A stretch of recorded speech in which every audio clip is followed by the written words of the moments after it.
All right, hello everyone, and sorry there was no music. By mistake, the microphone was off. Do you want to hear the music? We can play it, no problem.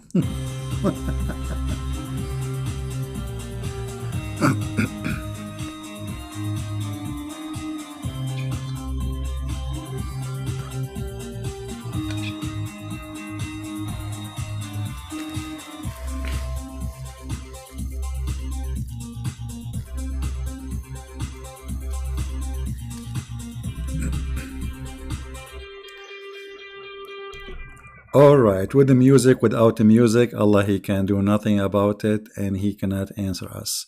Peace of Christ to all of you. You guys, those who were waiting here, the fact we went to the other channel and we were being live in Christian Prince channel. This is channel maybe many of you don't subscribe to it yet. So if you go to Patreon, you will find the page there. Click at the link and you can watch the video and download it. And don't forget to subscribe to that channel, please. Who is Allah? You know, we made many videos about this, but you know, every time we talk about it, we find how silly this religion is. As an example, if we go to the internet and try to find articles made by Muhammadan, who is Allah? This is an article made by Muhammadan. Allah is an proper Arabic name for God. Okay. Muslims believe in God, worship the same one God that the Jews and the Christian worship. That's, and not only that, some of them, they went further. They will say to you, do you know that the Arab Christian, they use the word Allah too? You know, the Arab Christians, this is why they are using the word Allah, because they are under the occupation of the Muslims. This is why if you move 1 meter away from the occupation of Muslim, you will not see a Christian using the word Allah. As simple as that. And this is a false translation for the Bible. Allah is not the God of the Christians. And we cannot find the word Allah in the Bible in any language. I'm talking about the original Bible, which is the Hebrew, the Greek, and the Aramaic, or even you know, some other languages. So this is a translation, and Allah still is not introduced to us by Muslims, because look what they say to us. Allah is a unique name with no plural and no gender. I mean, it says He, and yet no plural and no gender. So why it says in the Quran it is He? If you have no gender, why you say it is He? Why you don't just say it is Allah? In Arabic it says Huwa alladhi huwa, which is, you know, He, the same as in English you say He. There is she and there is He. Arabic is so clear, it is He, and even you see this is your translation. So if Allah is neither He or she, why you call Him He? They lie when they present their God for you. And then they say that it was also used in the form of Il and Ilah or Elohim. Where in the Quran we can find Il and Elohim? What are you talking about? This is Allah in front of us. Do you see anywhere it says Il, Al? Actually, there is Al here, but I don't see Elohim. Al is a word meaning God. The same as Il mean God. So who is Lah? This is the real name of Allah. Allah is 2 words. God, Lah. Al, you can go right now in Google and search for God, Al. God, the word Al is equal to God. And this exists in the old Aramaic and the old Hebrew, which mean even the Hebrew, when they used to say Israel, not Israel. Mikael, not Mikael. This is the old ancient Hebrew. Then the new Hebrew became Il. So Elohim. Now the question is, they are saying to us is the same as also used as Il and Ilah. Where we can find that? Where in the Quran? Why Allah in the Quran never said Elohim? Because Elohim is a plural word.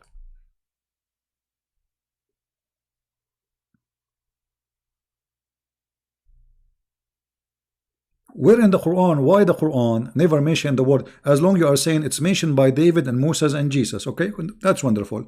Where we can find Elohim in the Quran? Why they are posting something have nothing to do with their books? It's just to deceive you. Now the question here, who is Allah, still is valid, and nobody want to answer. If you search for other articles, there's many of them, nobody answer. We open this one, Discover Islam. Let us see who is here. Islamweb.net. Who is Allah? Do you think they will have an answer? No. Speeches. They don't even know what the name means. Who is a Muslim here? He can tell us what the word Allah means. If there is any Muslim here, he knew. Any Muslim? Didn't know. What Allah mean? The word Allah. I mean, every word have a meaning. What Allah mean? Didn't know, because this is not an Arabic word. The same as the word Israel. They do not know what Israel mean. If you ask a Muslim what Israel mean, he do not know. Okay, what Moses mean? He do not know. What Isa mean? He do not know. What Gabriel mean? He do not know. What Jacob mean? He don't know.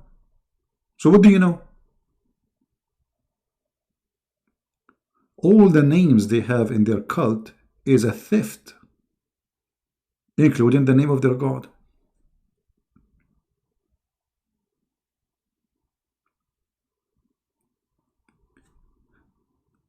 You know, Muhammad, when he tried to establish a religion, he don't know what religion really he is establishing. He have no idea himself. How we can prove that? You see, all things Muslims they do today is taken from somewhere. As an example,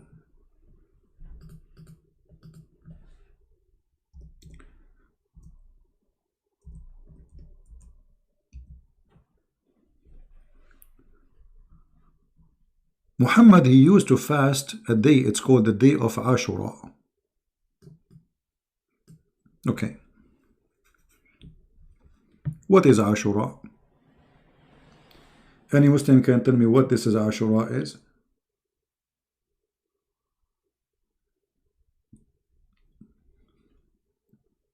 And what Ashura mean?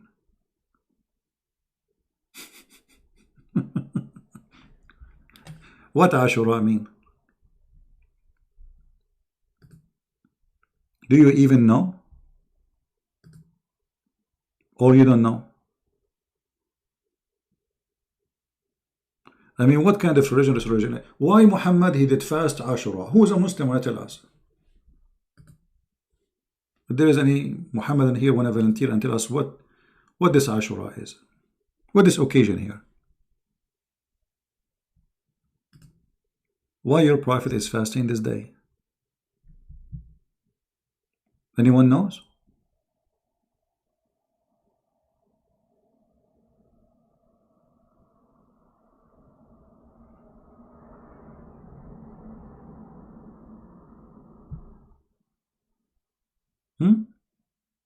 They don't know.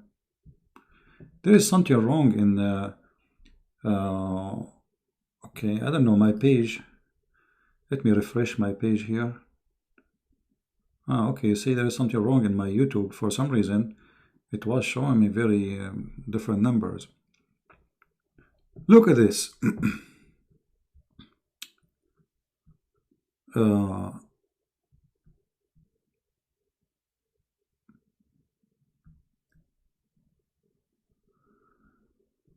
Look what Aisha she is saying, not me.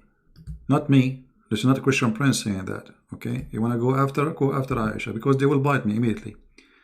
During the pre-Islamic period and ignorance, Quraysh used to observe the fasting of day of Ashura. Okay, but Quraysh is pagans.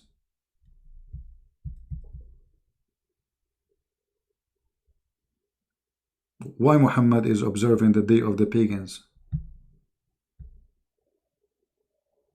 Do you see it? Aisha, she is saying, not me. So this is a day where the pagan Arab practice for fasting. Why Muhammad he adopt that day?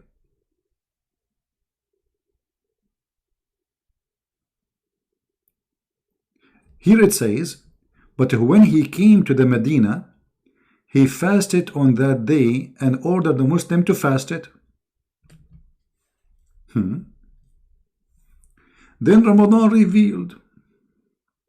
Ramadan fasting became obligation and the fasting of Ashura was given up. I mean, what's wrong with this prophet? How you give a fasting day? I mean, it's what it is expired? Not only that,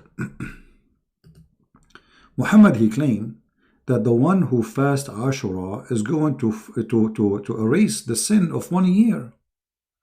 Let me see if I can find you the hadith.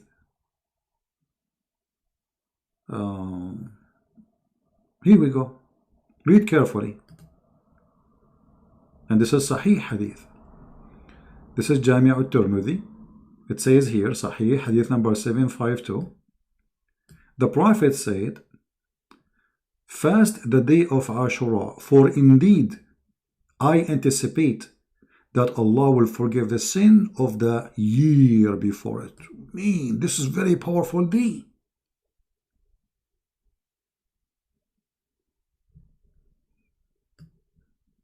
So how Muhammad he stopped fasting it? And where Muhammad he get the information that Allah will forgive the whole year? I mean, you fast 1 day, Allah forgive your sin for a whole year. That's easy forgiveness, man. So I go and I do all kind of a crazy stuff, and then I end having Ashura, and that's it. My sin is forgiven. Yeah, this is Imam Murrah, my friend. This is Imam Murrah. Yeah, his name is Abu Qatada Shish Kebab Murrah, getting your prophet busted. The same as we just get busted your friend in the other channel. Go watch the video, don't miss it. About your prophet. So, who is this Muhammad and what religion he is starting here? Why he is adopting fasting, claiming that this is a fasting will forgive your sin for a last year? But this is the fasting of the pagans. Different hadith says that this is the fasting of the Jews. So which one of them is lying? And if it's a fasting for the Jews, why you adopt the Jews?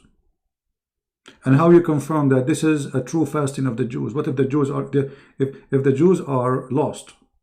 And even Muhammad he claimed Allah he cursed them, he made them pigs, monkeys, rats, lizards, all names, or animals.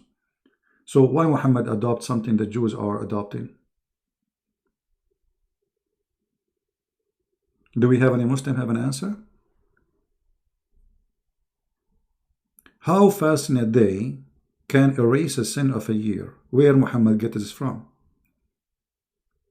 And how this day is not important anymore?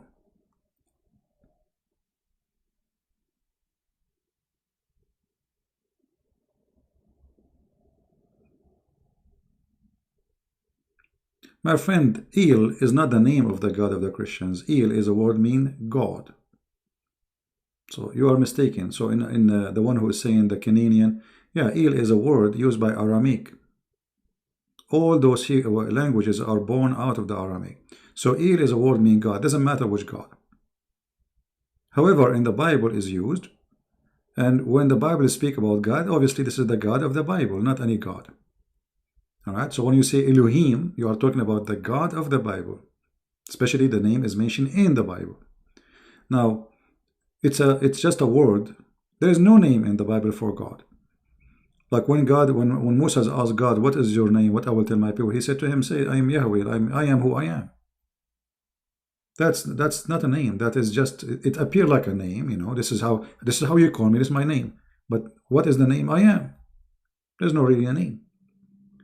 So El is just a word meaning God, the same as Al. Right? So like struggle with God, you know. This is why like Jacob and all of them is about God. Mihlalil, you know, and Ishmael, Mikael, Gabriel. But there is no name real, you know. This is those people who struggle with God. El is a word meaning God. Now,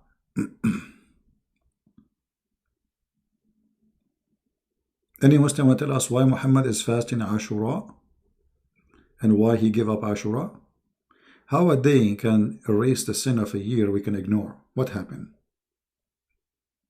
Allah changed his mind? Where Muhammad he received a verse saying fast this day? Any Muslim can tell us? They don't know. And just to show you the contradiction of this cult, where you cannot really follow the cult of Islam, because let's say you like the idea of Islam because it promises you a lot of females a powerful private part. The women bum will be 1 mile. Okay, maybe you are a sexual, dreamer.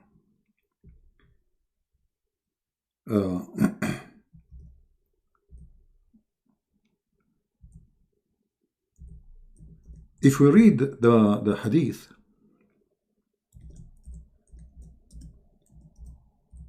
we will find tons of contradictions on those quote hadith.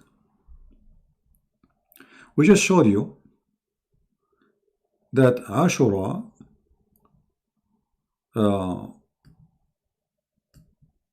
is a day where the pagan used to practice. Right? This is what Aisha, she said. If you go back a little bit here, it says that. And this is Sahih Hadith.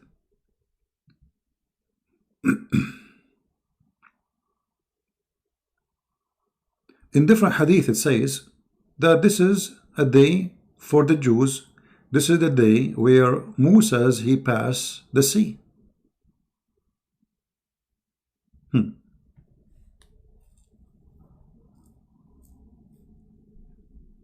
The day of forgiveness.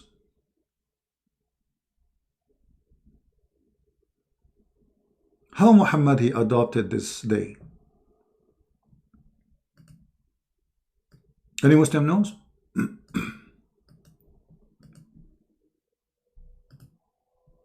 Because this will tell us really a lot about Muhammad. Let us see. As long as no Muslim dare to answer. Read carefully with me. And this is Sahih Muslim. They cannot say this is weak. Sahih Muslim, hadith number 1130. Ibn Abbas said, blah, blah, blah, blah, blah, blah, blah. Muhammad arrived to the Medina, it's full of Jews. He found the Jews observing the fast of day of Ashura. Do you see it? Who is the one observing this day? Ashura? The Jews. Okay. Muhammad said to them, what is significant about, what is the special about this day that you observe fasting on it? Which means Muhammad, he have no idea what this day is. He never heard of it. Is that, guys, clear? Is it clear that Muhammad, he do not know what this day? What do you think? Anyone he think I'm wrong?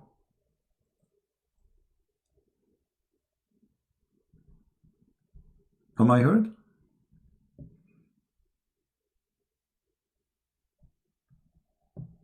He didn't know, right? Because if he knew, he will not ask. Do we agree? He is asking them clear answer. What is special about this day you observe fasting? They said, this is the day, is a great day when Allah deliver Moses and his people from and drowned the Pharaoh. Look at this. Muhammad is a prophet of God. He want to teach us about Moses and about Jesus, but he never heard of this day where Moses, he passed over the sea. How he learned that? Did he learn it from Allah? No. He just asked the Jews what this day is. Then how suddenly he make it this day, if you fast this day, is better than fast, like it's going to erase the sin of 1 year. You know what I mean? I mean, do you see the madness? How this sin, this day, will forgive the sin of a year, but this guy, he just learned what it is.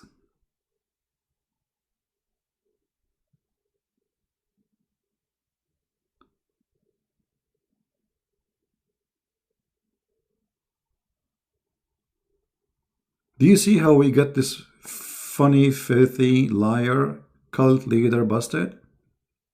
So I claim to be a prophet, yet I do not know which day is the day where Moses, he crossed the sea.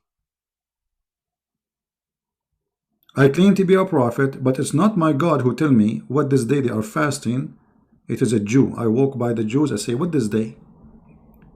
They say to me, this is Ashura. This is the day where Moses he passed. This is the day where God, he, not Allah, where God, he drawn the Pharaoh. Muhammad, he never heard this before. Obviously. Isn't it obvious? Okay, look what Muhammad did. Muhammad immediately adopted the day. Read carefully. So he said to him, and he drowned the Pharaoh and his people. And Moses observed fast out of the gratitude, and we also observe it. Upon this, the messenger of Allah said, we are more right, and we are more closer connection to Moses than you have. So Allah observed the fasting.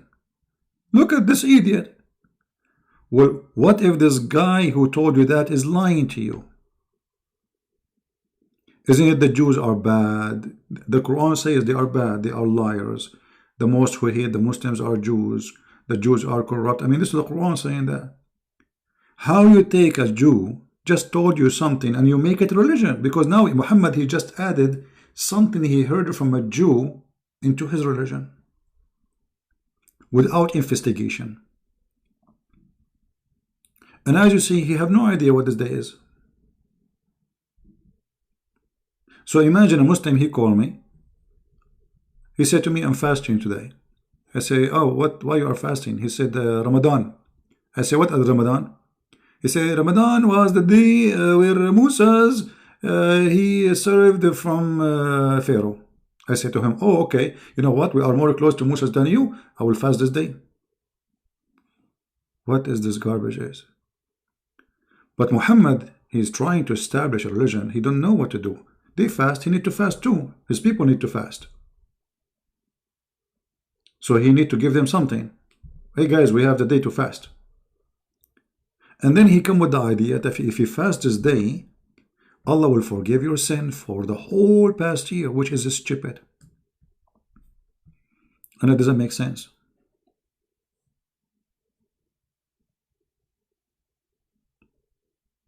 Because that means I can go and do all kinds of crimes and then just fast a day at the end of the year and bingo. I mean, what a big deal fasting a day. Actually, I fast every day. I fast without fasting. I mean, you know, for me, I eat like once a day most of the time, and which means for the coming 24 hours, I don't eat. That will make my sin gone. That's it, one day. Here is a great example that Muhammad is just a fraud. Without investigation, he adopted the day, and not only that, he made it the great day. Suddenly became a day of forgiveness. Just because a Jew, he said that to him.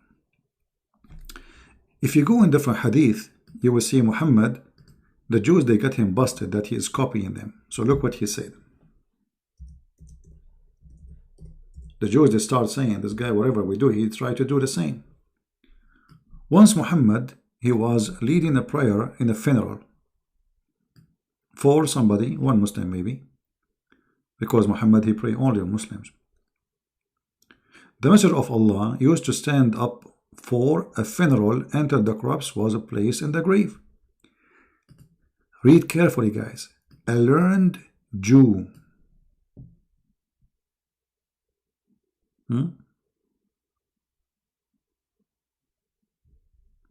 A learned Jew. Actually here, it doesn't say even a learned Jew. It says Hibrun or Habron. Habron, what does that mean, Habr?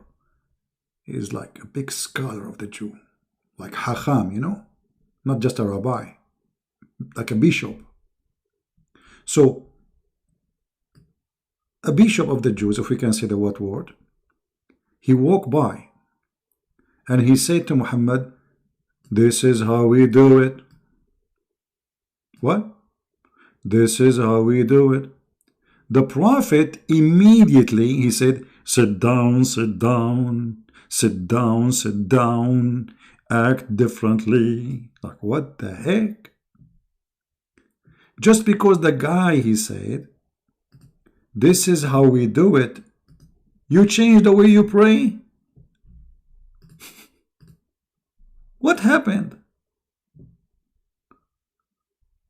You know what I mean? So what if the Jew, he said, this is how we do it?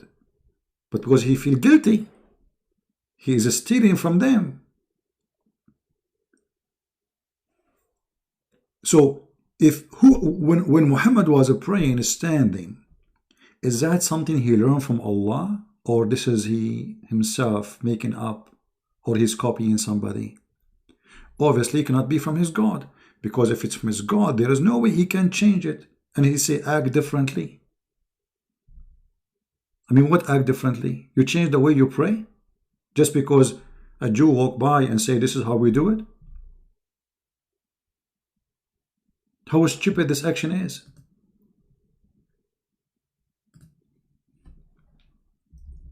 Here you notice clearly the fraud of this Muhammad.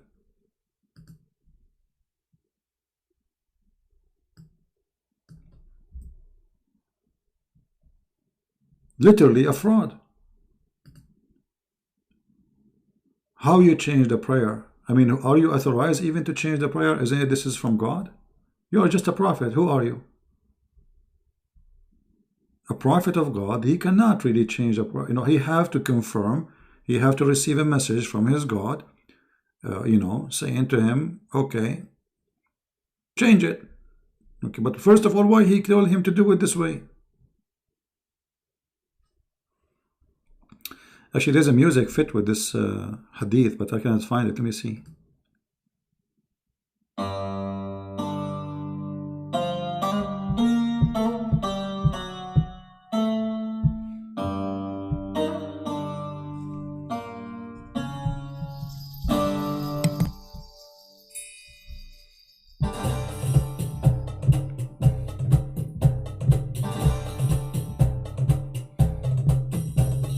This is how we do it. This is how we do it.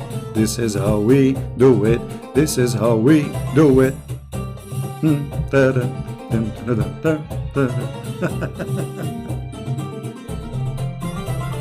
Sit down, sit down, sit down, sit down. Act differently, act differently. Actually, this is not the music I want, but this is a there's a song I cannot find. It fit perfectly with this stupid hadith. Sit down, act perfectly. I mean, who in the world want to believe that this is a prophet of God?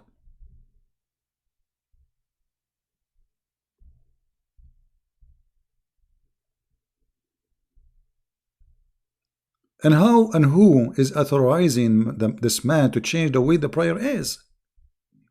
Obviously, the way of the prayer is not from God, and he can change it as he wish. And as you see here, he is changing it just because a man, he said, this is how we do it. Let me see if this song is the one. No, not this one. I'm trying to find the one which is really good with this song, with this hadith. Man. Not this one too. We miss it.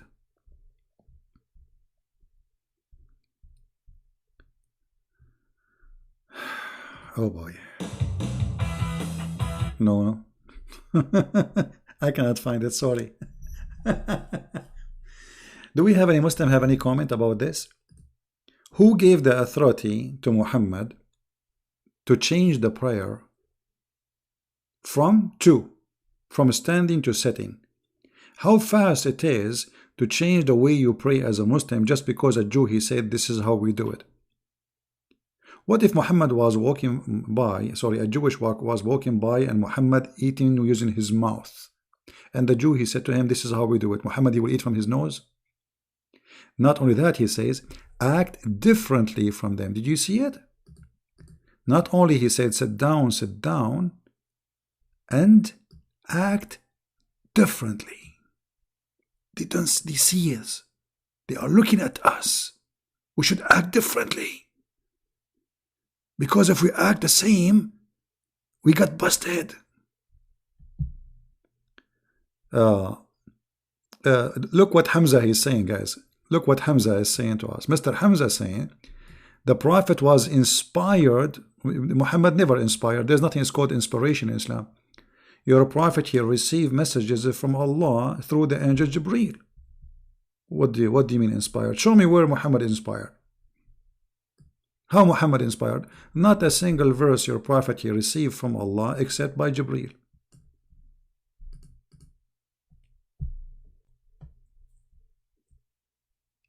Right? And as you see, the Jewish guy just walked by. Why Allah? Okay, I will go with you. Guys, did he say he was inspired by Allah? Okay. That means Muhammad was not inspired by Allah when he was praying standing. He was inspired by the devil, because this is the wrong way. Right? If Allah is the one who told him, sit down, act differently, then who is the one who said to him, stand up, and pray this way? The devil?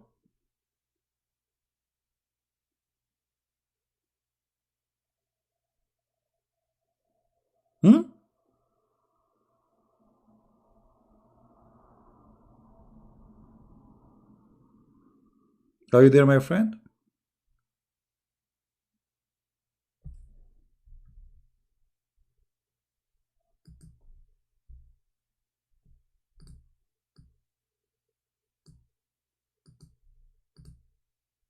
What happened to Hamza?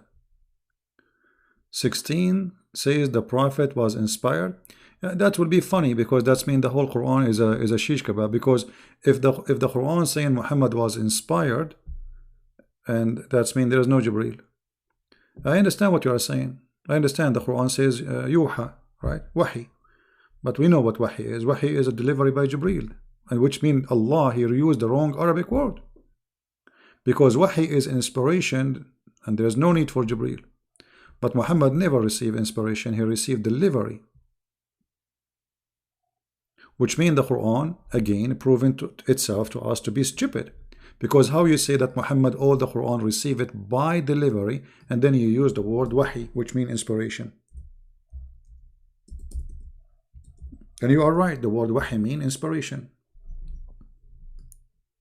وَإِنْ هُوَ إِلَّا وَحْيٌ يُوحَى, chapter 53, verse number 4. But Muhammad never received inspiration. He received delivery from a guy, his name is Jibreel. He is the pizza guy.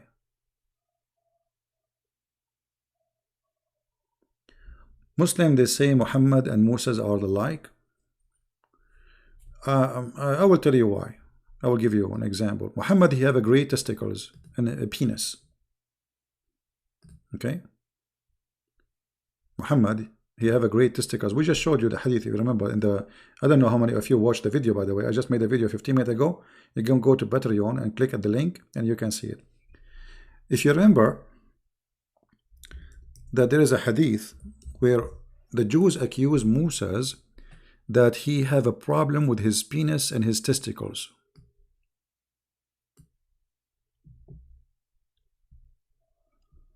And this is sahih.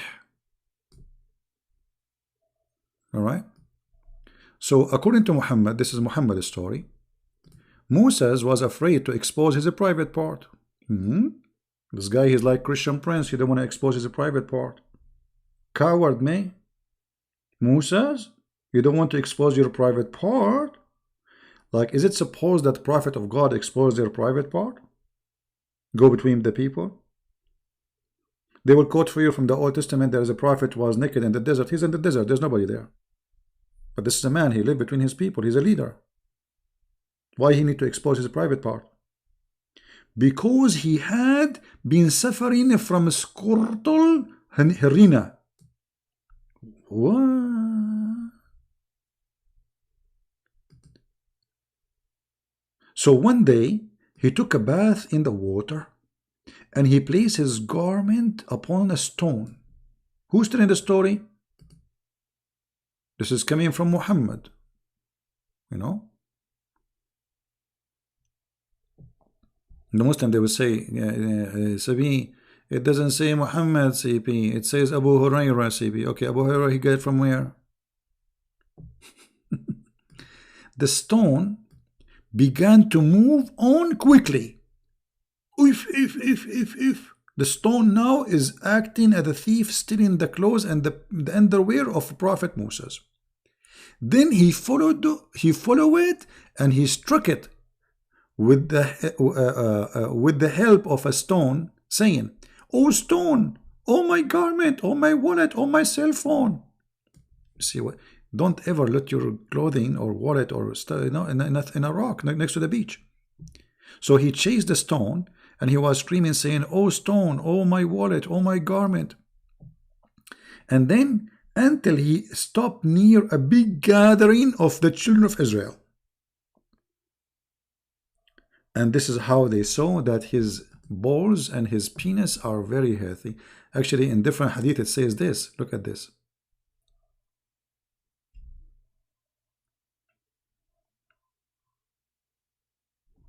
So the Muslim, they will not say this is not Muhammad saying there. Narrated from Muhammad and Messenger of Allah. He is the one saying the story, as you see.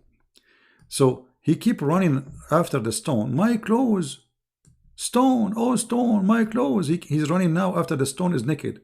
So Allah, he made the stone stealing his clothes. So every single person in Israel, including women and children in the street, because he's in the street, will see Moses' private part. Then, and Banu Israel, the children of Israel, they had a chance to see his penis. Moses' penis like was wee. And then when they saw his penis, they say, by Allah, Moses does not suffer from any element. True story. You know what? Imagine if we Christians believe in this story, what the Muslim would do to us. Imagine if a Christian prince, he come to you one day and he told you, I put my clothes in a stone next to the beach, and then I was in Miami, and you know, I want to take a shower. I took a secluded place because I don't want anyone to see my private part. And then Allah, he made the stone run with my clothes, and then I chased the stone until I arrived to the downtown of Miami, or Miami Beach Boulevard. And then all people in Miami Beach, they start saying, wow, look at this, man. His is so good, man. Actually, they were saying, this is so good to be true. So Muhammad is the same as Moses. This is what they say. I mean, madness. Yeah. Now we go back to our topic. Obviously, Muhammad, he don't have a religion. He don't have God. You see, the God Allah is the God of the pagan Arab in Mecca. He's not like a different God. So ask yourself, why Muslims, they say that the Arab were pagan, yet they worship Allah?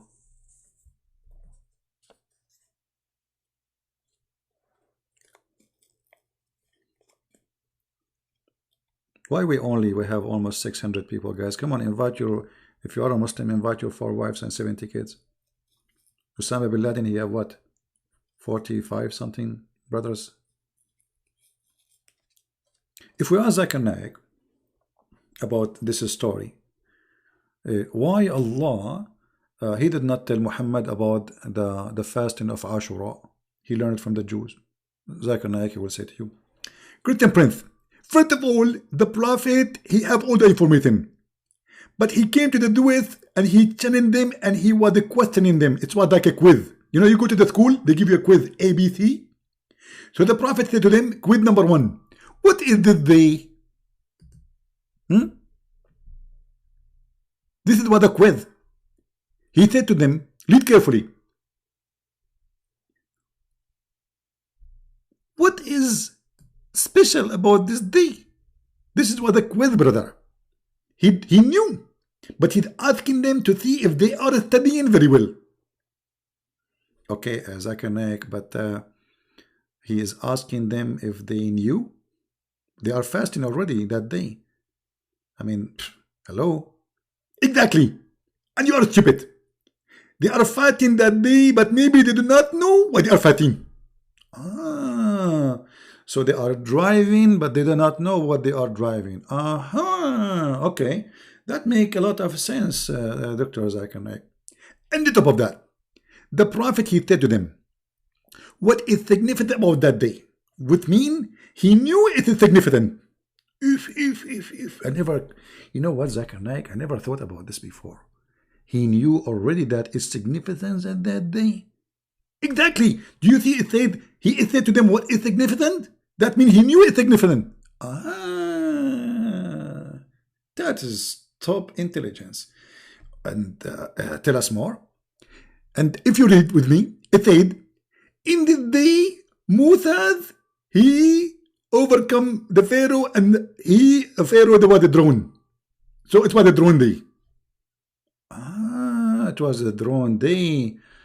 Is that the drone like you go with this little tiny thing with remote control? And Christian Prince, I told you 1,000,000 times, you are stupid. Drone, read English. You don't speak English, you don't speak Arabic, and you are going to debate me. Okay, sorry, I thought I was saying a drone. I mean, there is an airplane these days, they use it. This is not, you're stupid. You don't speak Arabic.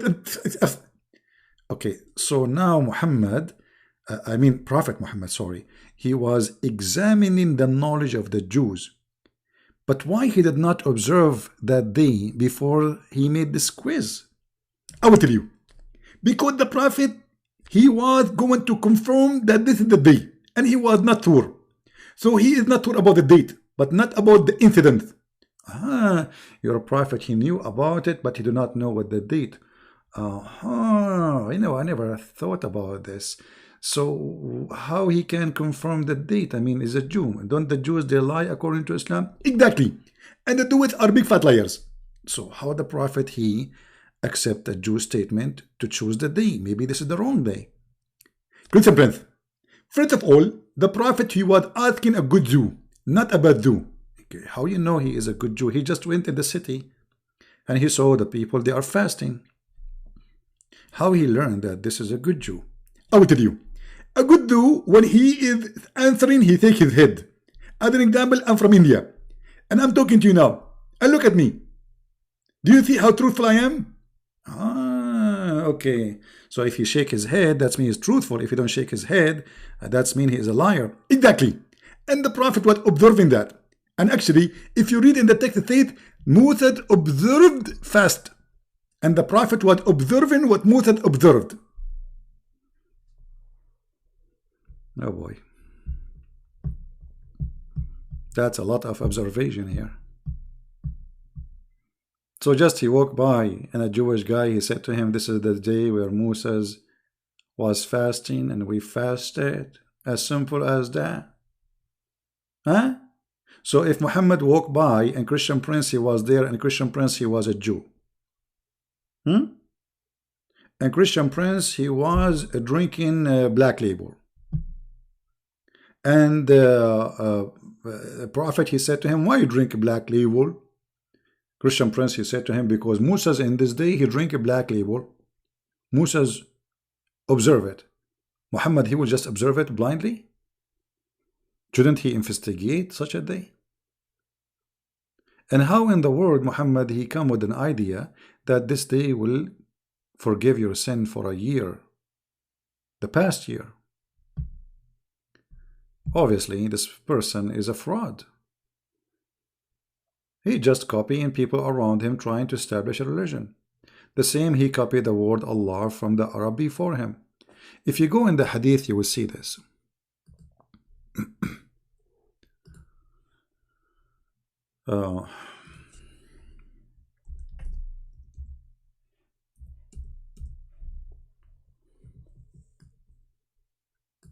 Sahih al-Bukhari, brother. We used to worship stones, and when we found a better stone, than the first one, we would throw the first one and take the better one. And this is where the black stone is coming. The black stone was exist before Muhammad, before he was born. And the Arab were kissing it and licking it before Muhammad he was born. So those Arab, they always worship stones, and if they find the strange stone, they follow it, they worship it.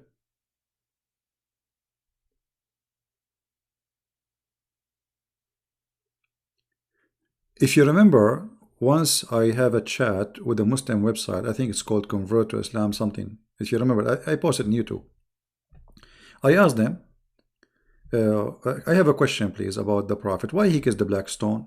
The guy in the chat, he said to me, because it's holy. And I said, and why it's holy? He started thinking, and then he gave me the answer. He said, because the Prophet kissed it. Have you ever heard of a stupidity more than this? What? Why the Prophet kissed the black stone? Because it's holy. This is the answer. Okay, why it's holy? Because he kissed it. Didn't know. Didn't know why he kissed it. He kissed it, we kiss it.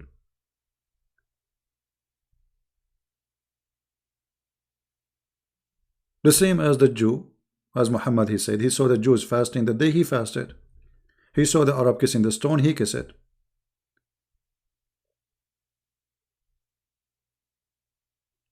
And not only that, you will find one of the caliphate, the companion of Muhammad, he got Muhammad busted.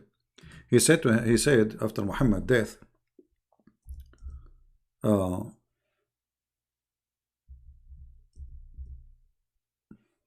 he said, this is Omar saying that, and this is Sahih Hadith, I know that they are useless stone. You're useless stone. Omar said, came to the black stone and kissed it. And he said, no doubt I know that you are a stone and can neither benefit anyone nor harm anyone. How more you want to prove that this is a pagan practice? Had I not seen Allah Messenger kissing you, I would not have kissed you. Do you see it? But look, Muhammad, he said that the black stone is going to come in the judgment day, is going to have eyes.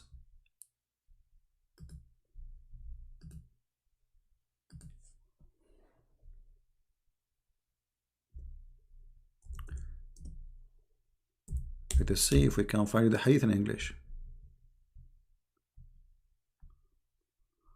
Oh, Lord have mercy.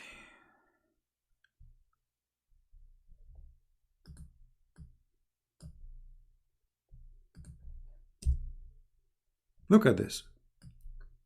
Muhammad, he claimed that the black stone is going to come in the judgment day and is going to witness for you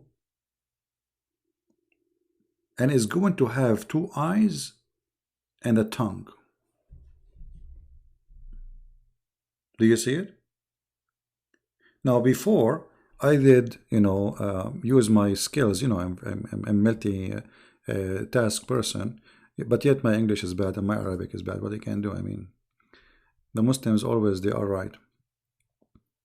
If you remember before, I used my skills in drawing, which is fantastic skills, just to bring the black stone to life. We need to bring the black stone to life.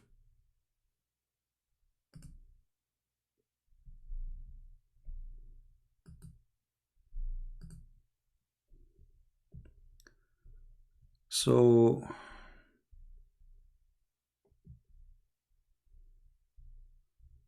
let us bring it to life. I'm just looking for an image.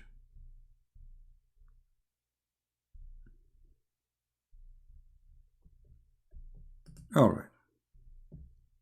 Oh, this one is small. We want something bigger. We want something big and beautiful. All right.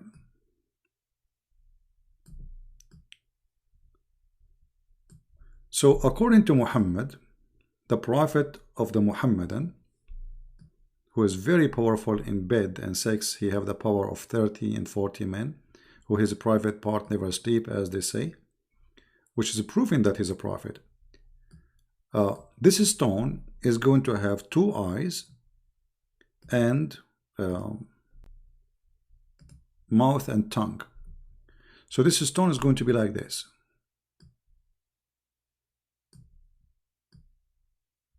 You see, Muslims, be my witness. I'm trying to make their eye is so the eye of the black stone sexy, and you know, look. And not only that, I'm going to add lashes. Here we go, just to make you happy. I mean, we don't want the black stone to look bad or something. You know, don't take me wrong, please. You see the ashes? I mean, the eyelashes, sorry. Very hot. Okay. So this is the black stone. Hold on, the eyes color here, they are all yellow. I mean, that's not right. So we will make the eyes black inside. All right, that's better. I told you I have a very good skills in painting. I mean, a very artistic. And then there's a mouth, and the mouth of the black stone for sure will be hot. I mean, big lips, perfect for kissing, because the Muslim will kiss it. Looks like a banana for me, but anyway, this is the mouth of the black stone, and now it's time to draw the tongue. Well, tongue usually is going to be red. So this is the tongue.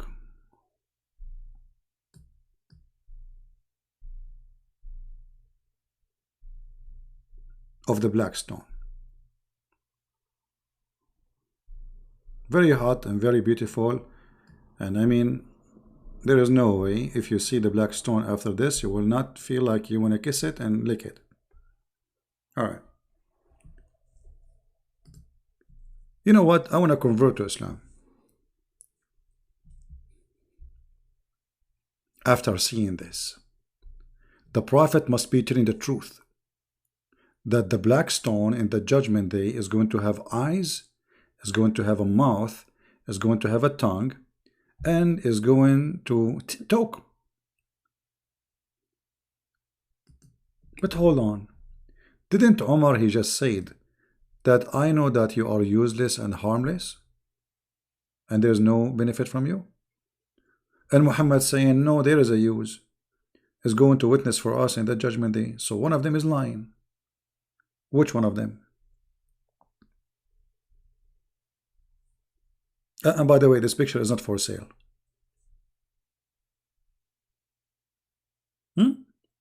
Which one of them is lying? Muhammad or Omar? Omar, he said this stone is useless. There's no harm from it. There is no use from it. No benefit. Muhammad saying is going to come and have eyes, and different hadith says even is going to be, it is the right hand of Allah. So which one of them is lying? Muslims, who want to tell us?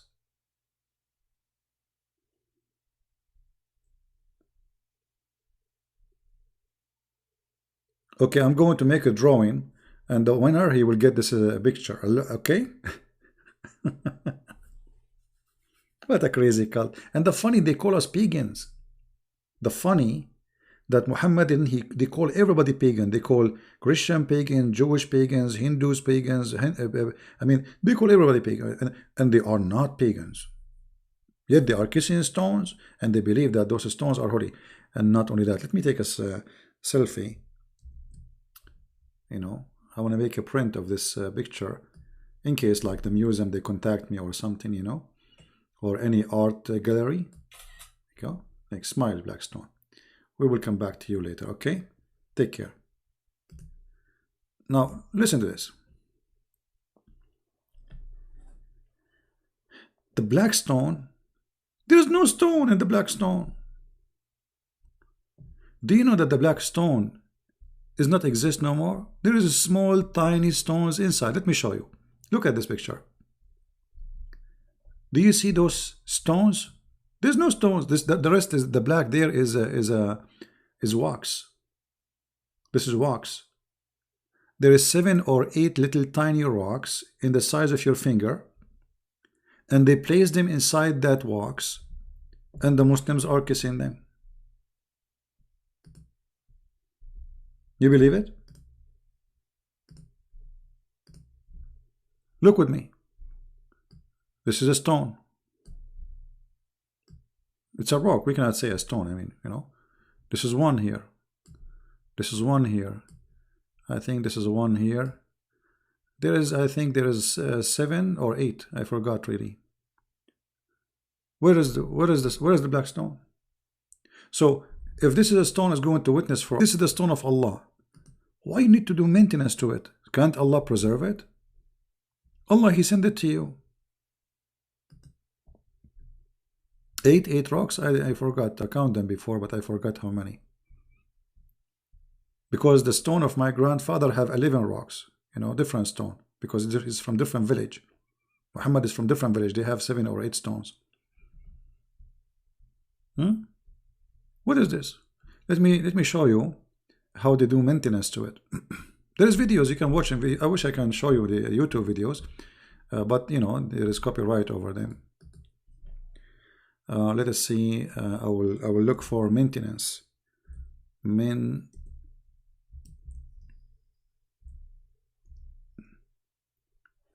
Give me a second. I will search for it.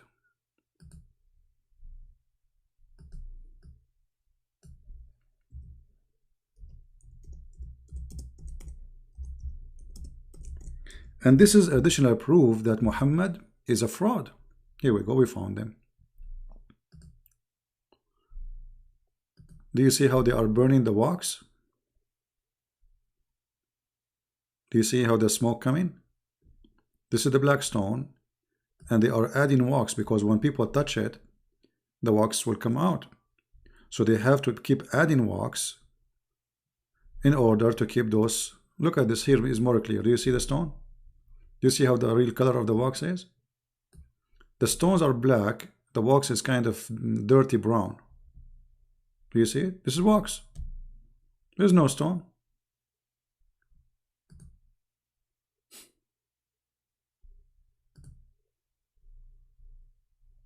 So how this can be from God?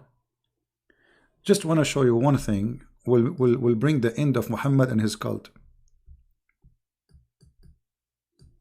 The Muslim, they say that the Kaaba is the most valuable house. This is the only house for Allah in this earth, correct? Okay.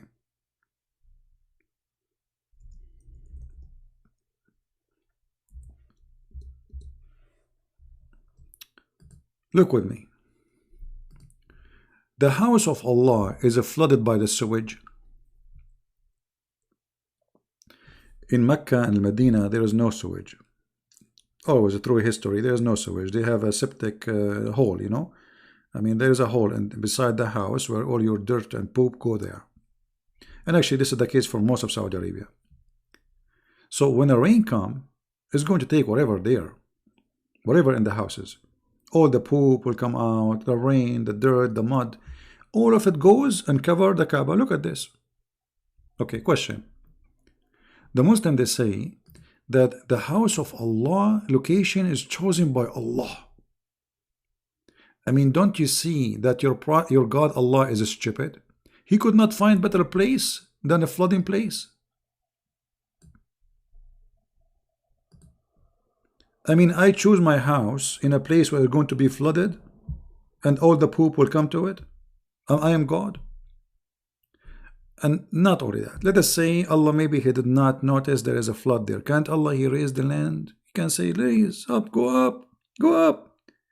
The Saudi, after they get the oil, they start spending a lot of money, hundreds of millions of dollars, to prevent the flood from coming to the Kaaba. Why Allah don't solve the problem without the American engineering?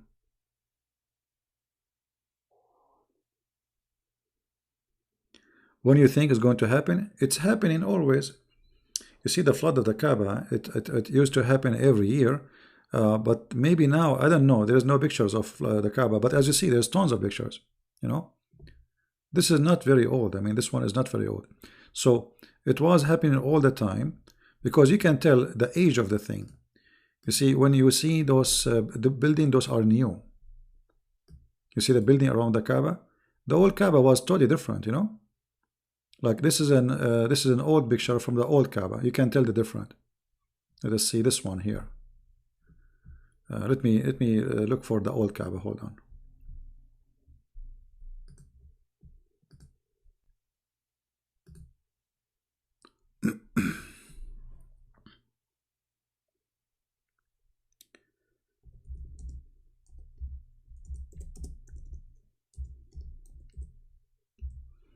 The old Kaaba, it looked really funny and looked really bad.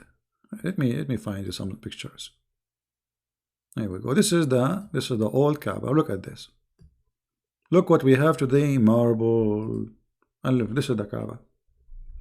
Do you see it? Few tiny houses around it. That is the Kaaba. Look at this. This is not long time ago. Do you see it? This is the Kaaba. Small, tiny square, smaller than my backyard. Honest to God, my backyard is way bigger than the whole Kaaba and the whole village around it. This is the Kaaba. Look at this. Look at this.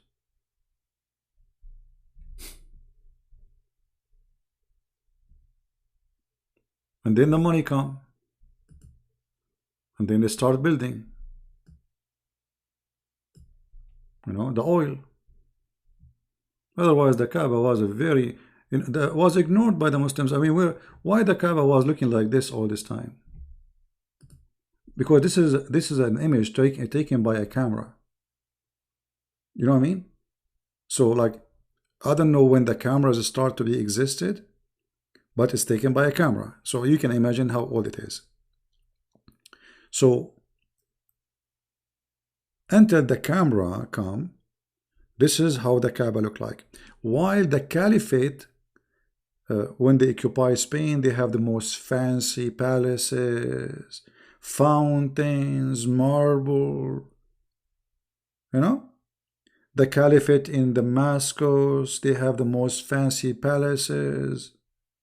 The fancy in Baghdad, they have the Alibaba and the 40 thief palace. I mean, and look at the Kaaba.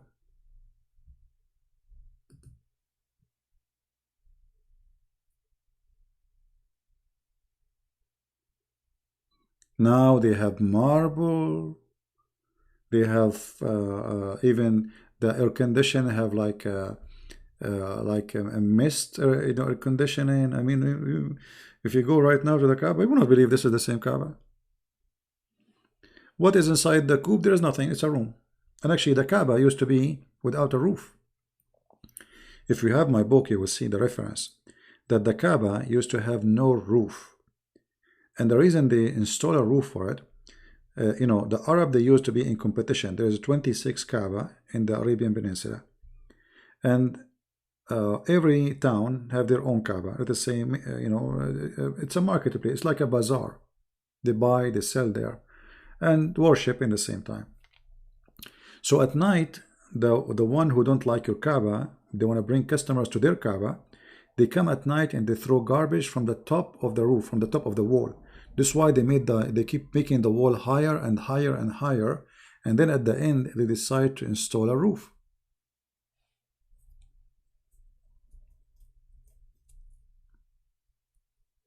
(1925).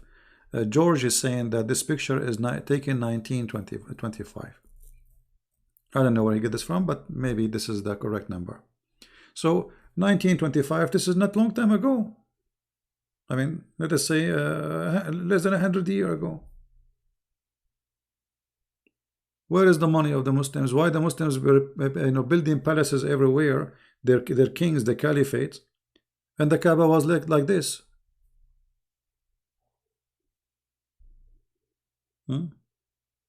But anyway, the most important thing for us, if the Kaaba is the house of Allah, why the house of Allah is flooded?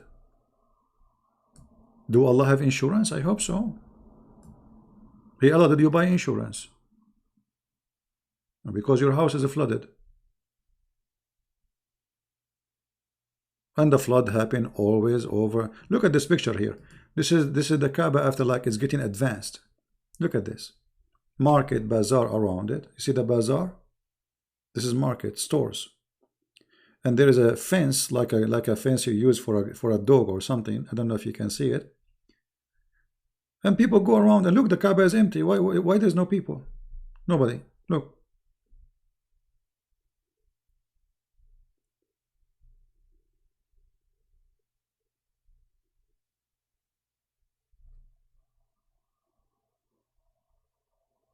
Hmm? All those, they come, they bring to us conclusion that this is a fake religion. Why Muhammad even he adopt this Kaaba? This Kaaba was the Kaaba of the pagan, and suddenly Muhammad he claimed that this is built by Abraham. And by the way, even Muhammad himself and the Muslims, they don't agree it's built by Abraham. They agree that Abraham he rebuilt it. They claim that the first one who built it was Adam. Who remember where Adam is coming from? Anyone remember?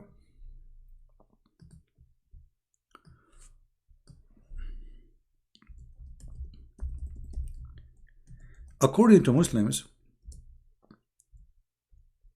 Adam is coming from India, specifically from Sri Lanka.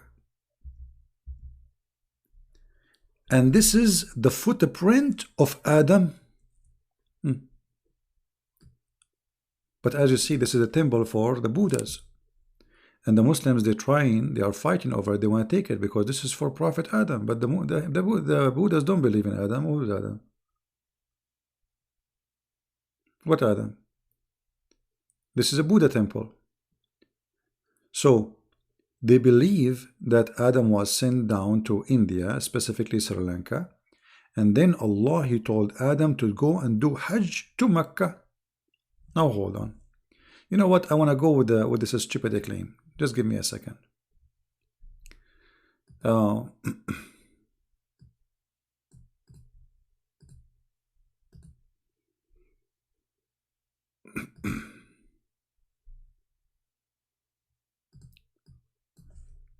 want to go to Sri Lanka.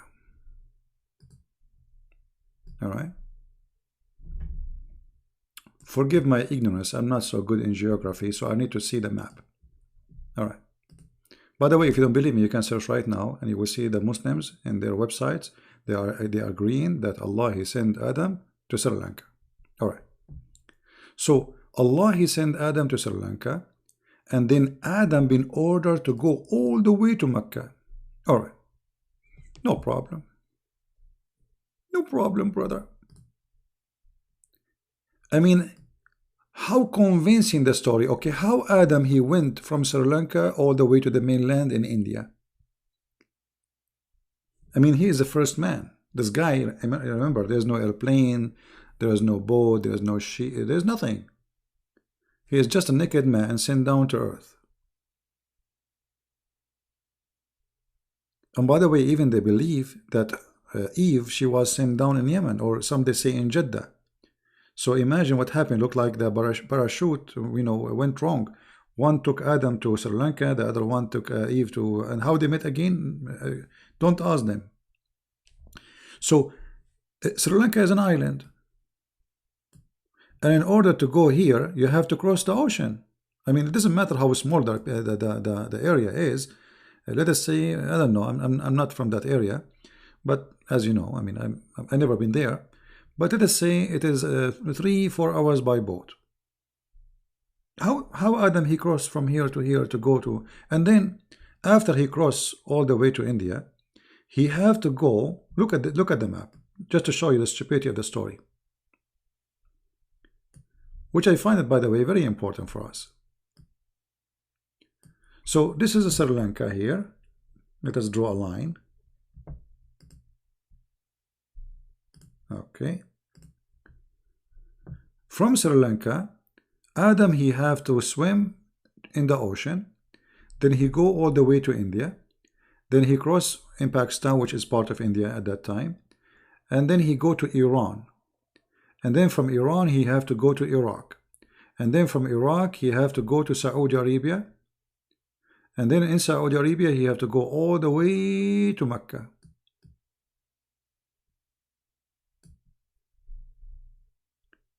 And according to them, Adam, he did that 40 times during his lifetime, which means Adam, he go backward, forward. He go back to Sri Lanka. His house is in Sri Lanka. He's a Sri Lanka.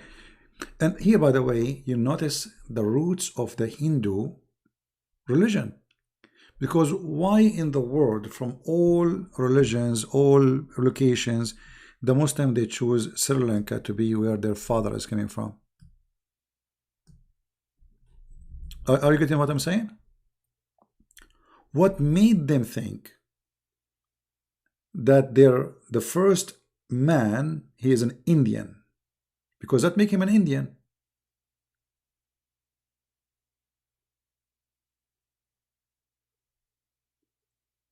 And this poor Adam, he went backward, forward 40 times. Again, number 40. You remember? The Prophet was given the power of 40 men in bed. Here we go. Adam now, he went to Mecca and he went back to Sri Lanka 40 times.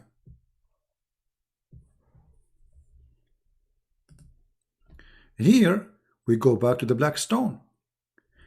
Do the Hindu have a stone which they believe have to do with their God? Anyone remember? What stone is that? Which is black, and it's a sexual part. What they call that stone? Who is here from India? He can help us. What the stone which the Hindu, they have in their temple, which is a sexual stone?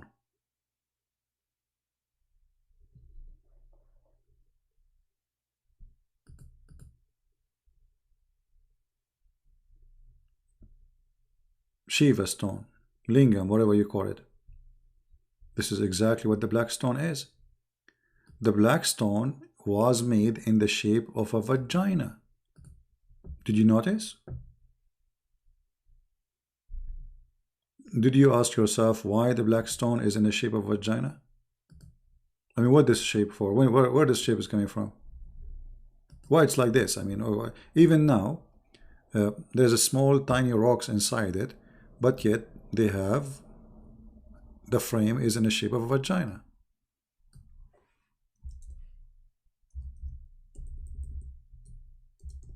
Let us go back to the black stone.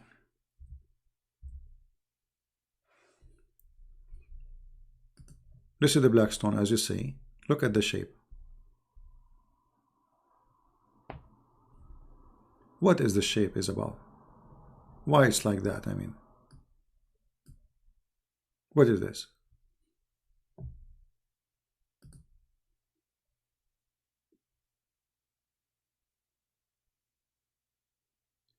In the book of Tafsir, it says that the black stone was whiter than milk, but it was darkened by the sin of the women, period. Who is a Muslim here? He want to challenge me to prove that this is what it says in your books. Any Muhammadan? The women, period. Why? Because this is the fertility stone, sexual stone. So women who they are not having babies, they go and simply they touch the black stone after touching their private part when they have their period. They don't want to have period no more, because period means you are not having a baby. So in order to have a baby, you have to go to the god of fertility. And this god, he have a stone in the shape of a vagina. The women, they place their hand in the front, inside it, after they touch their private part. And the men, after that, they come and they insert their private part inside the black stone. So the women, one day, they will get a baby. If you go actually in the hadith, you will see, it says,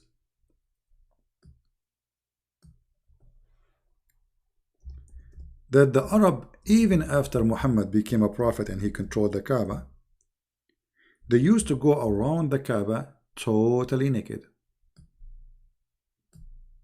The Muslim, they will say to you, oh, those are the pagan, those are not the Muslims. But the Muslims, they used to be one of them anyway.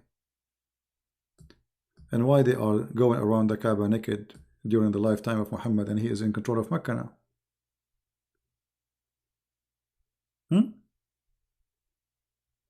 What was the practice where people go naked? Read it. I'm not saying that. This is Sahih Muslim, and this is Sahih al-Bukhari. This is al-Bukhari here. Why they are going naked?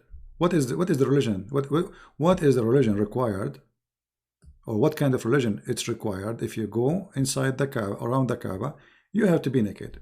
What is the practice there?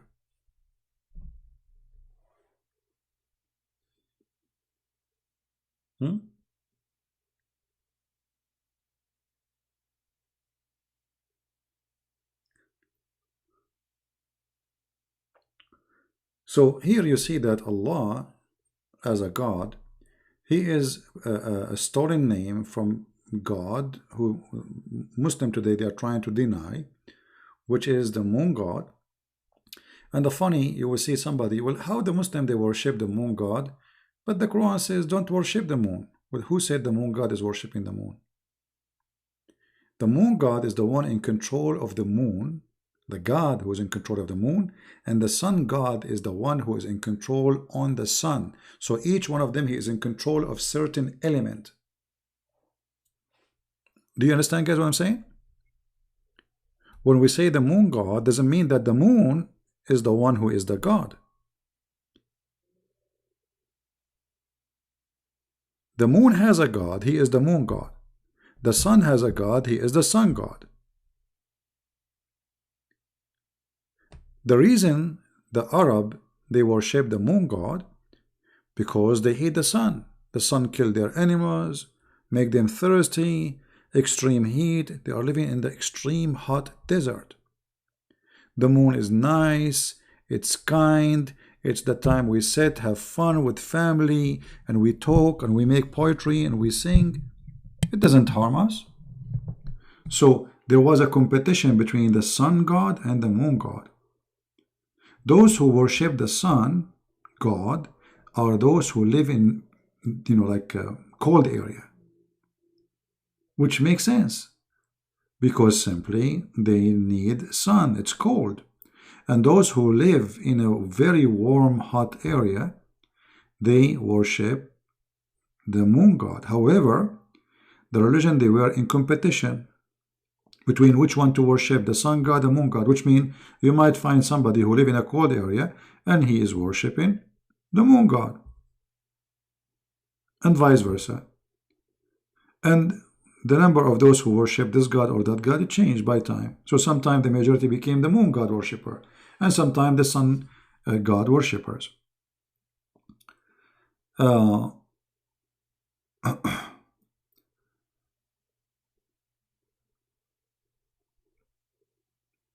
Until now, look, how many people are watching? Not a single Muslim will tell us where the word Allah is coming from. They don't know. They try to insert it by ilah, the word ilah. Ilah does not mean, it's not a name. God, God, this is God, the God. Where is Allah? If you search right now for the word lah in Google, you will find that lah is the moon god. It is simply the moon god.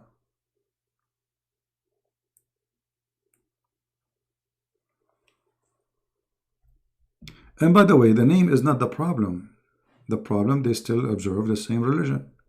The Kaaba, the black stone, praying in direction of the Kaaba, it's the same cult.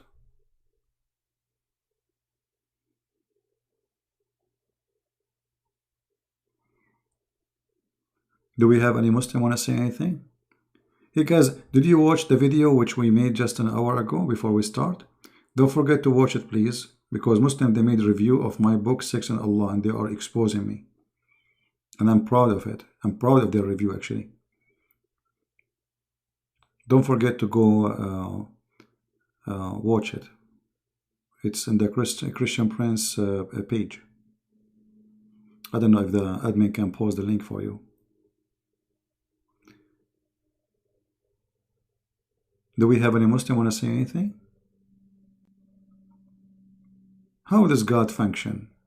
Now, let us go to something else. Should I stop, guys, and continue tomorrow, or we continue? Who's getting tired? Who's getting tired? Anyone getting tired? Yeah, this is the link. Phil is posting it. Click in it, and you can watch it later. It's just, don't forget to subscribe to that link, because this is just another account of mine as a backup. We have many backup accounts. Subscribe there, and you can watch the video later. And don't forget to download it, by the way, and post it in your, because it's very good video. The Muslims are my helpers always. They try to fight me, but they are my help. Watch it and die laughing. Nobody is tired? You are not tired, but you talk a lot. All this time you are talking, you are not tired? Unbelievable. I thought you are tired. All right.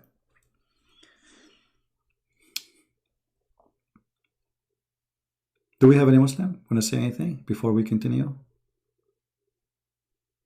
Who is here first time? Are you here first time?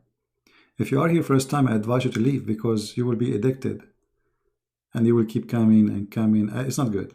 Just go. Trust me, you will be addicted. Don't be first time here. First time mean second time, third time, and then your wife, she will be upset from you because you spend too much time listening to me, and then she will call me. Do you remember the lady she called me, guys, about 2 weeks ago? Who remember her?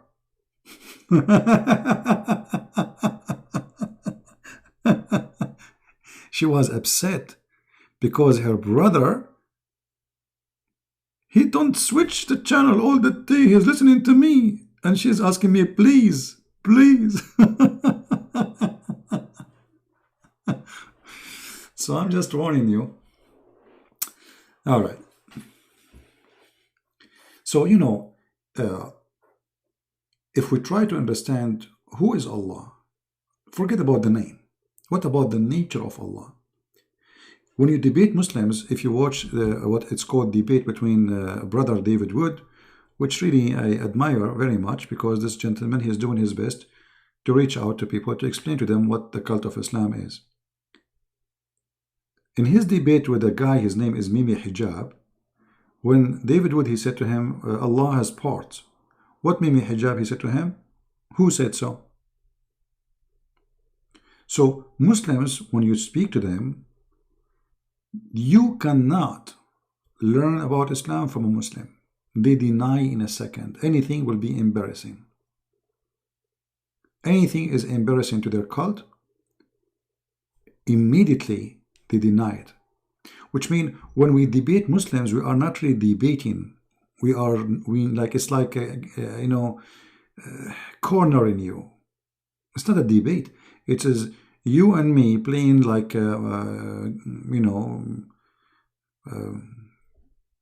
cat and rat, hide and seek. There's no debate. A Muslim will never give you a truthful answer unless he is from ISIS. Those people there, they don't care. They give you the answer as it is. Yes, Islam says this. But those who they are living in the West, they are ashamed of their cult, and they are allowed to lie. Let me show you something here, because many people, they are unaware. Like, you think that when you are talking to a Muslim, he will tell you what Islam is about. I mean, if a person, he is religious, he have a beard, obviously he's religious, right? I mean, come on, he will not lie. No, those Muslims, they are allowed officially to lie. Actually, they lie to each other. This is a business. This is the business they do always. Muhammad, he said that Allah, he gave a license for lying in 3 cases.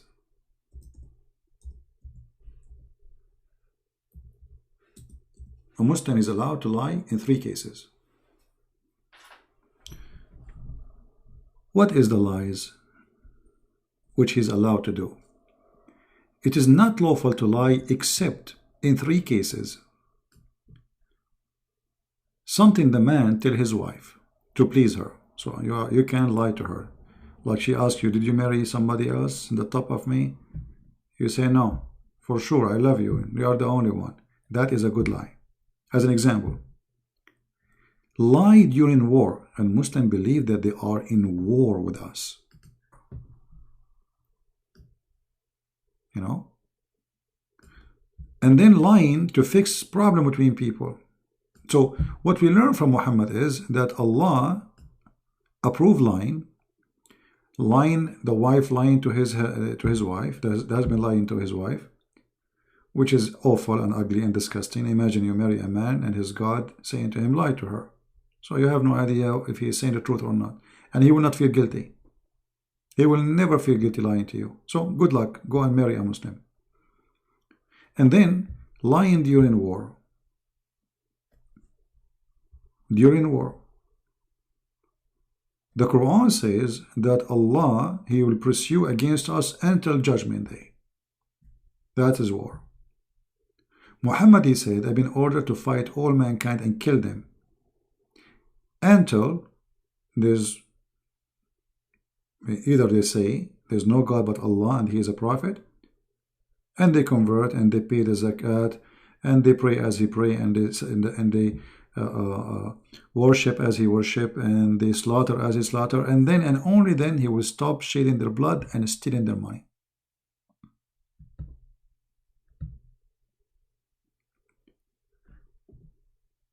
If you go in the Quran, let me show you this, because maybe this is not enough.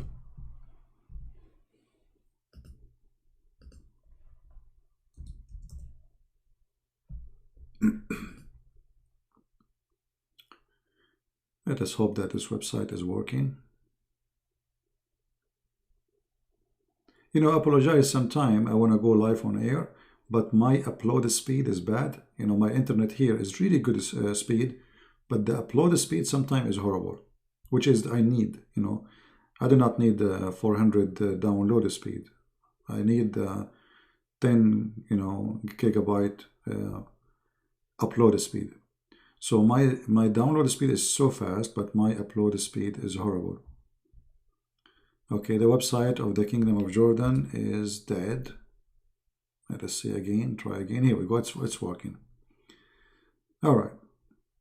If we go to chapter 3, verse number 28, this is the official government website of the King of Jordan. This is why it doesn't work all the time. Like the King of Jordan. It don't function.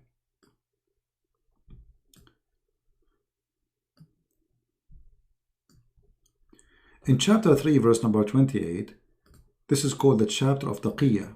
A Muslim is allowed to practice Taqiyya. And what is Taqiyya? Read carefully with me. This is not my interpretation. This is the cousin of Muhammad giving interpretation.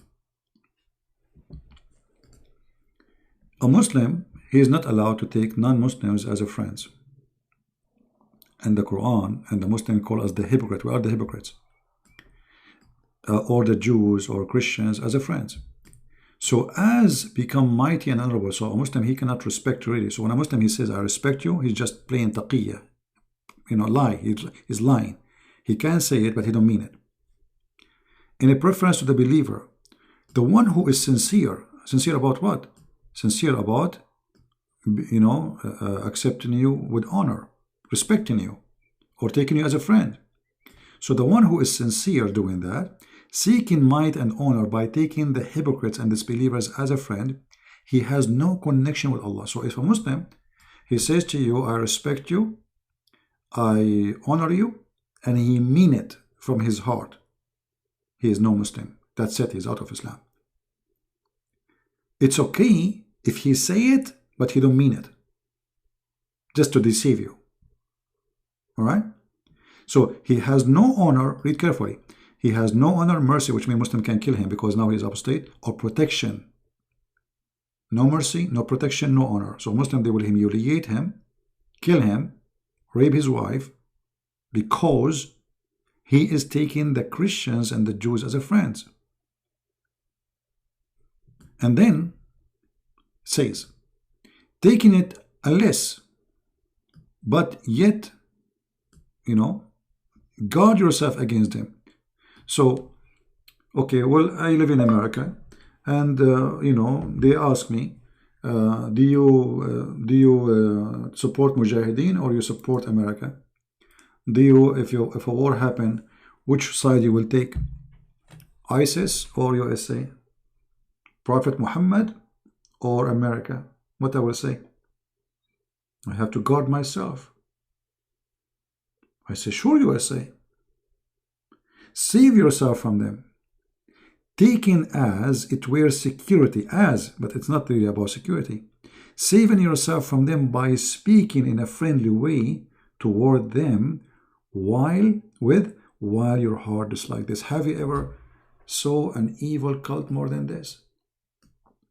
So a Muslim, he will say to you, we are friends, I respect you, I really respect Christians, I really appreciate I have many Christian friends, but a Muslim, he cannot take Christian friends. Because if he take Christian friends, he is out of Islam. And we can show that in the Quran in many places. Even he cannot even take his own family as a friends.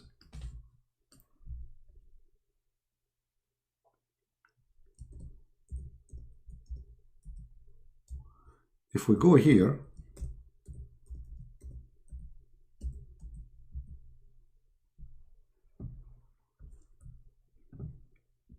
this is chapter 3 verse number 28. And if you go down a little bit, you will find chapter 5. This is many places, all those verses, by the way. It says you cannot take Christians, Jews, as a friends. As simple as that. But if you go here, there's a verse speaking specifically about us as a Christians. Read carefully. This is the Muslim translation, not mine. Because the Muslim, they will say, is lying. You know that.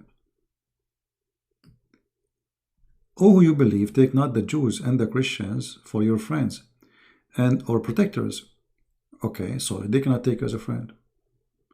So if a Muslim saying to you, I'm your friend, you will be naive to believe. Because he's not allowed. And look, not only that, it says, and he amongst you who turn to them in a friendship, he is of them, which means he is not a Muslim no more. So if he really mean it to be friend to you, he became an apostate. Do you see it? I'm not making it up. This is the Muslim translation.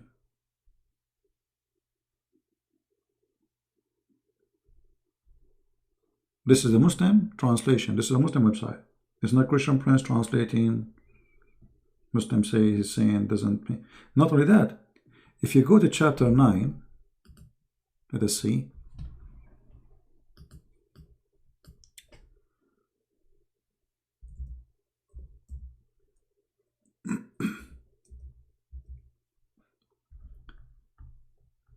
If you go here, actually, let us take this verse here. In chapter 58, verse number 22, it says, you will not find one single Muslim. He will take those who oppose Islam and he will love them. Even if they are their fathers and their sons and their clan. You will not find one Muslim. He love you. You oppose Islam. You refuse Islam. Even if you are a father of a Muslim guy, he is not allowed to love you. Who is saying that? This is their book. Who is translating? It is them.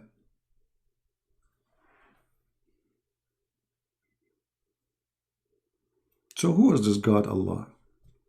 There is no God Allah. This is Muhammad. He is seeking revenge from those who rejected him. Why Muhammad did not mention the Hindus, go fight the Hindus, Allahu Akbar? Because they are not there. We never even heard of them. Right? So why you concentrate in killing those who worship the same God, but not on those who don't worship your God at all? Because he is seeking revenge. They exposed him. They knew he's a liar. He have to defeat them, otherwise they might overcome him. It's like killing all the witnesses. Killing all the witnesses. Muhammad, he said, if I became victorious, which is, it looked like he's not sure that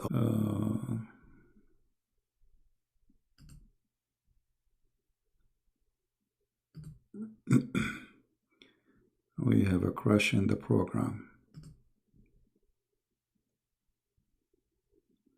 Am I heard, guys? Am I still heard? Okay, good. Because you know, suddenly the program I have here stopped and crashed. All right. Let us see.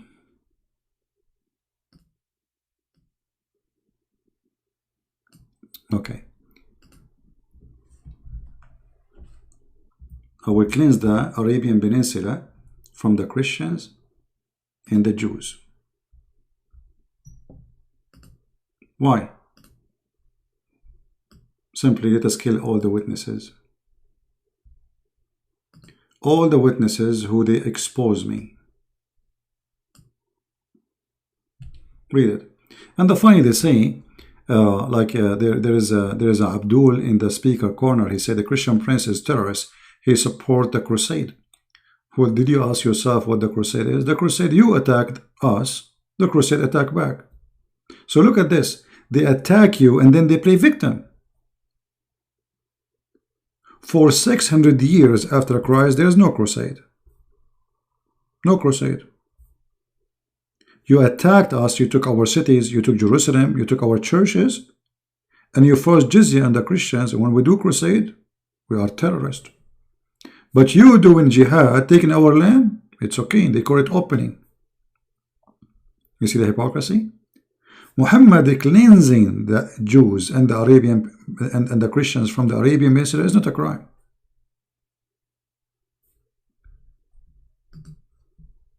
But if the Spanish, they kicked out the Muslims from Spain, it's a crime.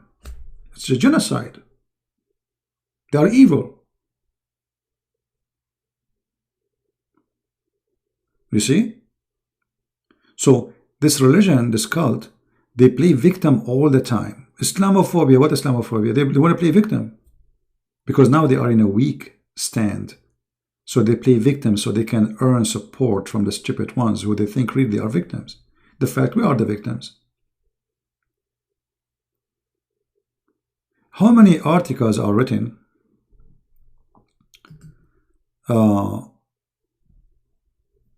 you know, that the Indian in India, they are discriminated. Right? Well, this is another stupid comment of Al-Qurtubi. You know, Islamic books is full of stupidity. You know, how he will knew someone he wasn't exist. I mean, stupidity, what you can say. In India right now, everybody's speaking about even Trump, or the Chinese, you know, like the Indian, they don't going to give citizenship to the Muslims. Which is not really true. But guess what? There's millions of Hindus and Christians who work from India. They work in Saudi Arabia, Qatar, Emirat, Bahrain. They don't give them a citizenship even if they are working there for 30, 40 years. Even if they are family, they are born there. They don't even have a green card, which means residency. They have just temporary visa, working visa.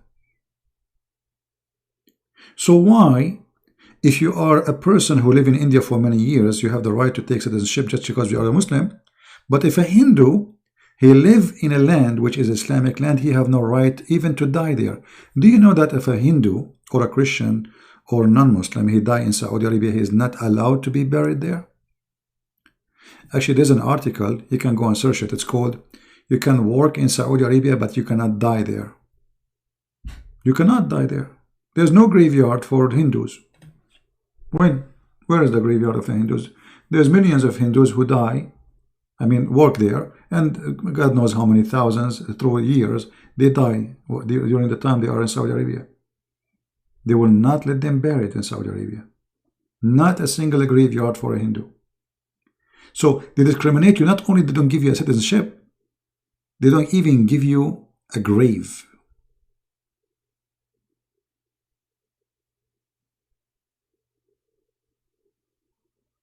Yeah, history. Go and see what they did to the Greek people.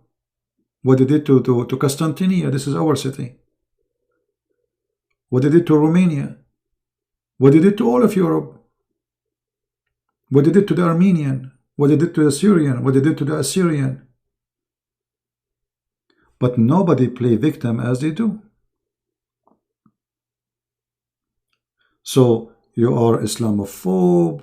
You are a bad person. You know, every day, every Sunday, there's attack in some churches somewhere in the world, especially in Africa, Nigeria, Ghana, Burkina Faso. I mean, everywhere. Ironical, everywhere.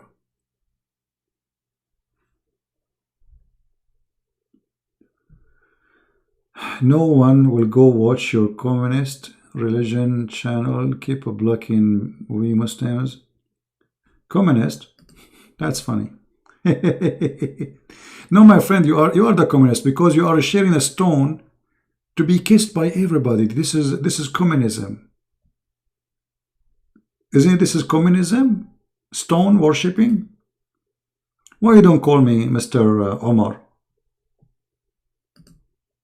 You are the communist, but in a bad way. You share women, you share slaves, you kidnap women, you exchange them. Do you want to show your reference?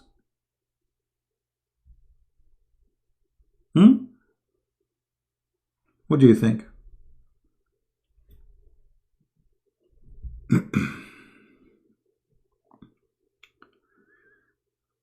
Hadith erase sin?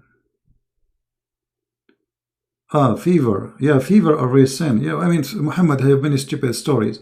Like, you know, if you have a fever, erase sin. And not only that, Muhammad, he said, I mean, this guy is mentally ill. Like, there's a hadith that if you have 3 kids, they die in fire, you go to heaven. What is that?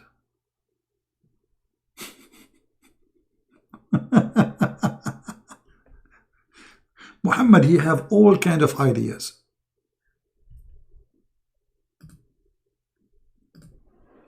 Let me show you this.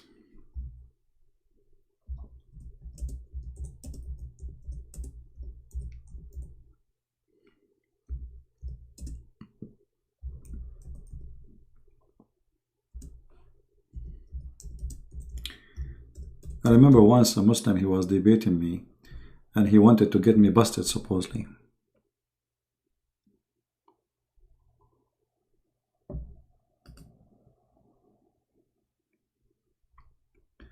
Let us see.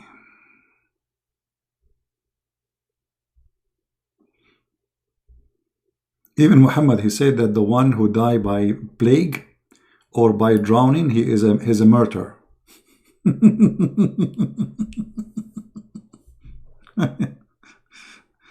All right.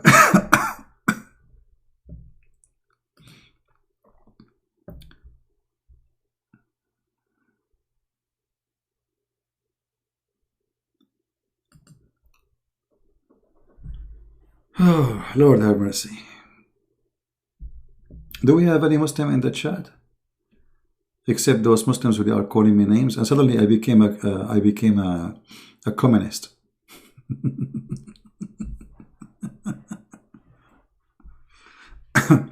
Armenians were the first Christian. No, that's not true, my friend. Armenian, they are not the first Christian. The first Christians are from the city of Antioch. For sure, we are talking about it after the disciple, which means the first Christians are the Jews. The first Christians are the Jews. After that, the first city became a Christian is Antioch as city, which means, generally speaking, the first Christians after the Jews, it was the Aramaic. And then Christianity spread to many, many countries. Anyway, this is not important really who is the first Christian, who is the second. The important is, are you Christian or not? No, that doesn't change anything.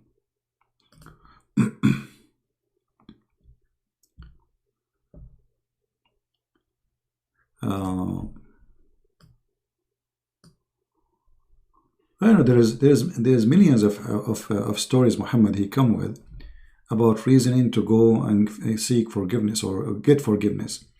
As you know, just to show you one of the forgiveness, which is obviously pagan practice. Muhammad he claimed that if you touch the black stone and the Yemeni corner, which I mean the corner of the Kaaba, it's called Yemen corner, and if you do that, that is going to erase your sin, as you say, which is obviously a very pagan practice and cannot be from a true God. How in the world anyone will believe that if I touch a stone, my sin is forgiven? How easy it is. The same as we saw in the hadith about Ashura. The one who fasts Ashura, Allah forgive the sin for him for the past year. So what do? You go do whatever you want the whole year, and then you fast one day, and all the sin is gone.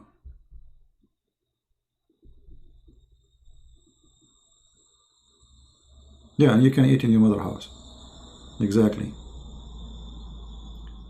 If you know, I mean, Muhammad, he have tons of stories. Like, I look at this one here as an example.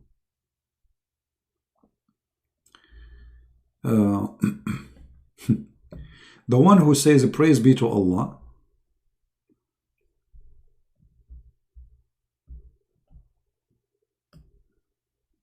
let us see here. If you say to Allah, he said to them, who of you like to earn 1,000 good deeds? 1,000 good deeds? How you can earn that? And Muhammad, he have a solution. They said to him, how we can earn 1,000 good deeds? Like, how we can do that? He said, by saying Subhanallah 100 times.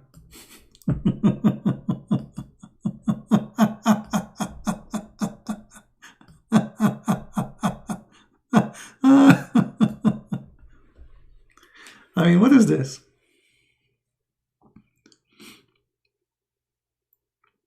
You say Subhanallah 100 times, you get 1,000 deed. What is it? How stupid is that? And not only that, good deed will be recorded for him, or 1,000 sin will be forgiven. Okay, how many sin we do a day? There's no way we'll do 1,000 sin. So what you need to do if you are Abdul Muhammadan, after you sleep around, sell drugs, and do all, in Islam anyway, that is lawful. But let us say you do all kind of filthy stuff. Before you sleep, brother, say Subhanallah, Subhanallah, Subhanallah, Subhanallah, Subhanallah, Subhanallah, Subhanallah, Subhanallah, and that's it. Your sin is gone.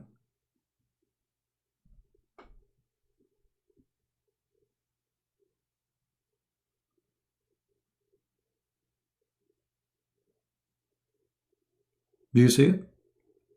Obviously, this person is making things up. This is going to be true. God will forgive my sin, all the sin I did, 1,000 sin, just because I say Subhanallah 100 times. That's very easy recipe. Hey, hold on. Look what Mr. Why you don't call me my friend? Omar. Hold on. Look what he said. What is the problem? Catholic pray 100 Hail Mary in their prayer. Yeah, but they don't say that this will forgive their sin. They are praying. They pray 100, they pray 1 million, 1 million. They are just praying. Nobody said to them, if you do that, your sin is forgiven. And by the way, you took the rosary, you Muslims, you took it from the Christian. This is why the rosary, you Muslim, you carry, have 33 stones. the age of Jesus. 30 stone in the necklace and the 3 stones at the end of it. That is the age of Jesus. Everything you have is a theft. Everything you have is a theft. You have no religion. Your God Allah is a theft. This is not the name of the God of the Muhammadan. He stole it from the Arab. Muhammad do not know who is his God. If I ask you, Mr. Umar, who is Allah? What Allah mean? Guys, do you think Umar he knew what Allah mean? Okay, listen to this. In the front of everybody, I challenge Umar to tell us, either by quoting me or in the text, what the name Allah mean. I'm listening.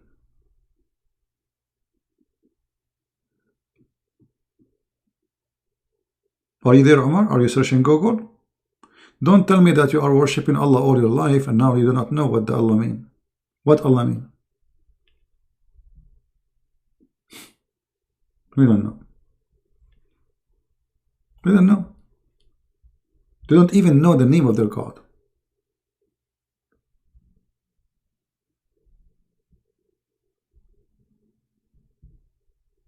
They don't know. He is searching Google, by the way. He is searching Google what Allah mean. We don't know.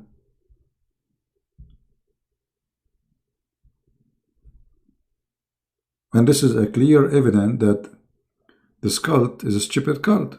I mean, people worship God they do not know. Look, hold on. Just guys, look at this. Let me take a selfie. Not snapshot. I want to take a selfie for you, Omar.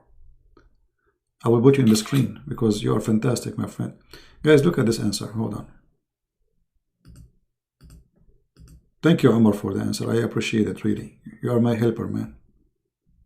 We really appreciate you. You are the best. Okay, Omar, he said,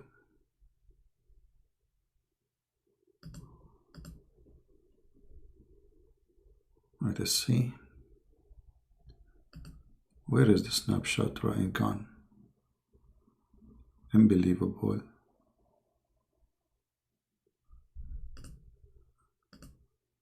I took a snapshot, I cannot find it. Okay, here we go, we found it. Let me put it for you in the screen so you can see how funny. The second you became a Muslim, you are funny. Allah is the name of God Almighty in Arabic.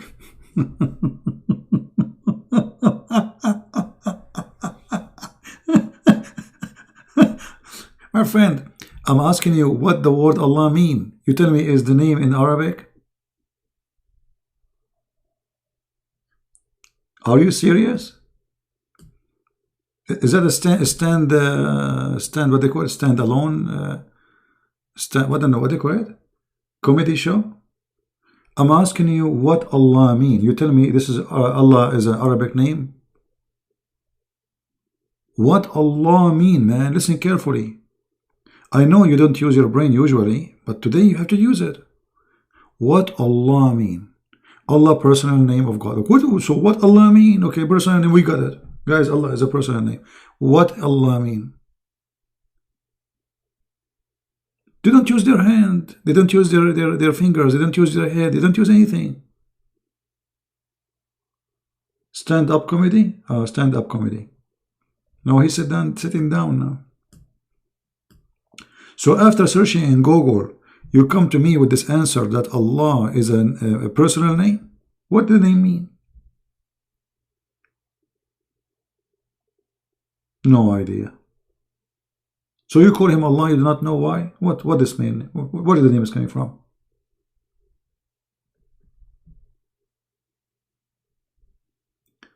There is Muslim Indonesia says that they regret leaving Islam because of you. They made YouTube to deceive.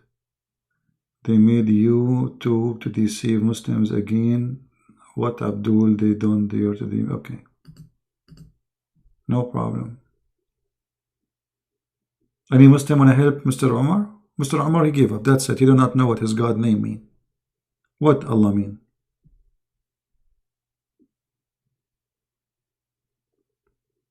It's really funny. I mean, you ask him, what is the name of your God, Allah mean? He says, it's the name of my God, Allah. The same as the Muslim website. You know, you ask them why the Prophet kissed the black stone. They say because it's holy. We say why it's holy. They say because he kissed it.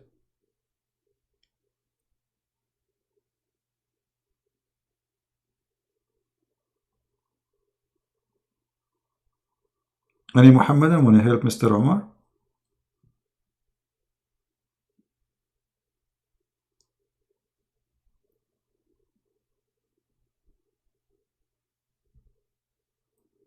I mean, it's a simple question. And look, now the Muslim, they will say to you, Allah is the creator. Okay, my friend, I'm not asking you what he do. I'm asking you what the word Allah mean. Allah is the same word in Arabic, speaking Christians and Jews for God? No, not true. If you mean that Arab Christian, they use that word because they are under the occupation of the Muslims. There's nowhere we can find the word Allah in the Bible. You can find it maybe in a false translation. And this is not my question. My question is what Allah mean? You don't know. Used by who, not used by who? Not my question. You worship a God, you call him Allah. Shouldn't you know what the word mean? Isn't it a shame that a very simple thing about the name of your God you do not know? Is it a shame that we look in the internet, we find all the rubbish? Allah coming from Elohim, Allah coming from El. Where is that from? What Allah coming from Elohim? Still, what is that a name? Or is just a word mean God? You Muslim, you claim it's a name. As long as it's a name, okay, what the meaning?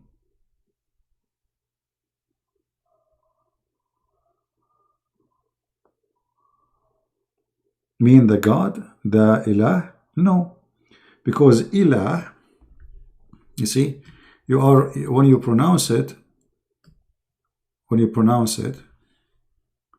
me show you. I don't know why my program is being crashed. Hold on. Maybe too many. Let's close this one.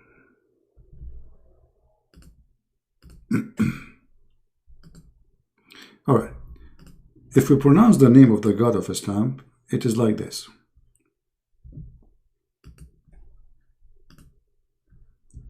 Al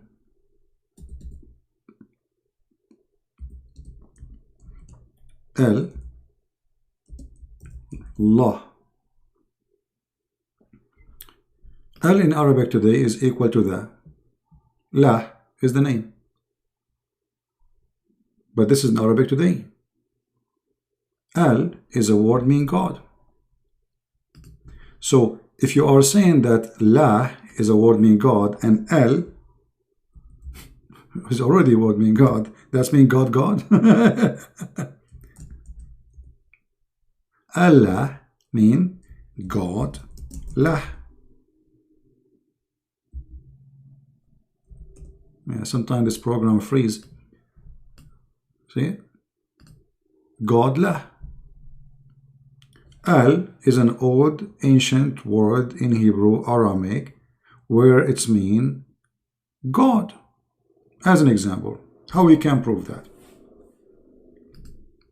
Let me show you.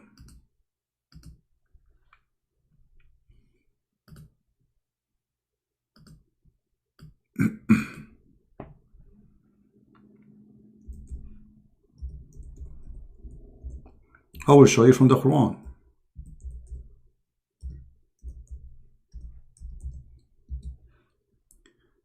The Quran said that Allah is the best of the creator, comparing him to who? To Baal.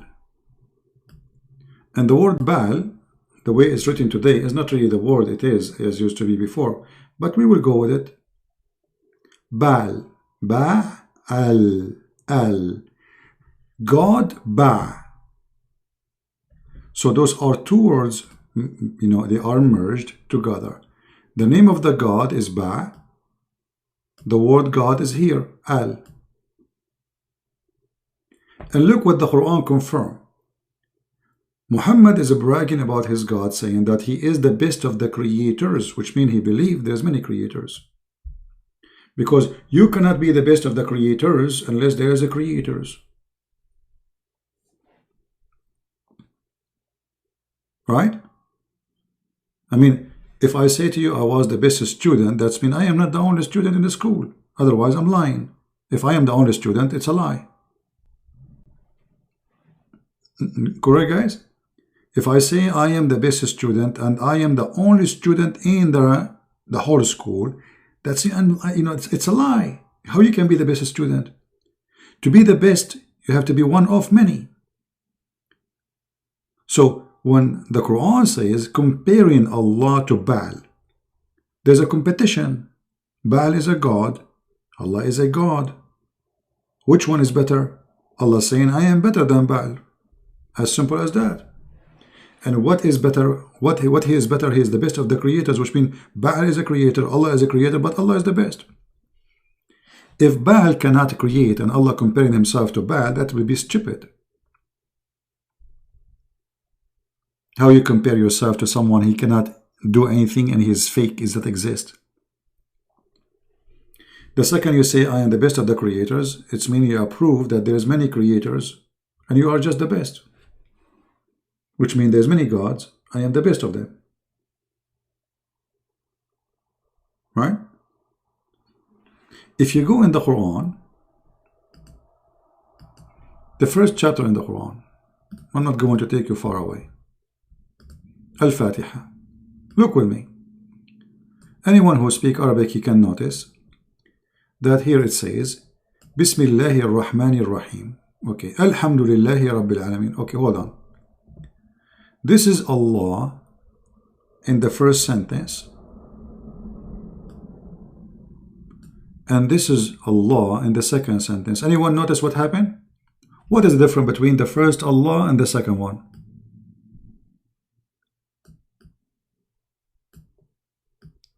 Anyone notice something missing? What is missing? Guys, I'm going to speak a little bit farther from the computer because my eyes really hurt. They are burning. But tell me please, is my voice still good? Is my voice still good? You know, I took like a little bit away because my eyes really hurting. You hear me good? I'm trying actually to avoid to look at the computer, but I mean, we have to. There is something missing. Alif, correct. Those who speak Arabic, they knew. This is Alif. You will see it in the beginning of the letter. Let me try to make it thin. Here, you see, here, this is Alif here in the beginning, but it's not exist here. What happened? What happened? Very simple. Because this is not part of the name. Al is just a word meaning God. It's not part of the name. You can take it off. So look what happened. The difference between the first Allah and the second one, the first one saying Allah, Allah, the second one saying Lillah.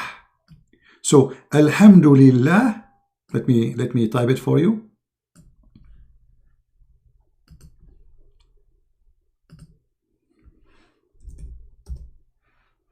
Lillah. Huh?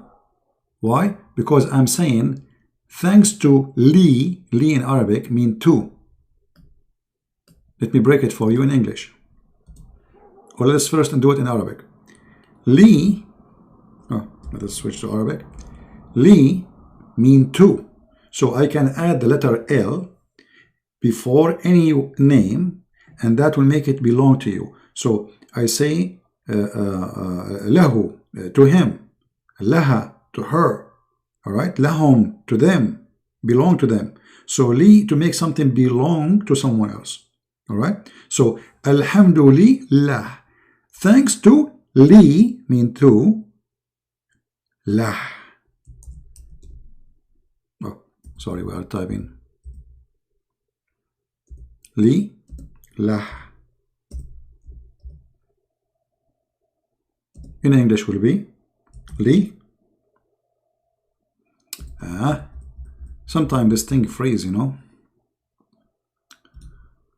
Li lah. Thanks to Allah. Thanks to lah. Here there's no Allah. Just the plain name.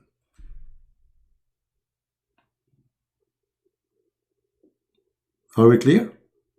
And that explains why the first one have Allah, the second one, I mean, both of them is Allah, but one without L, one with L. Okay, what happened? You cannot take letters from the name. A name will never be changed.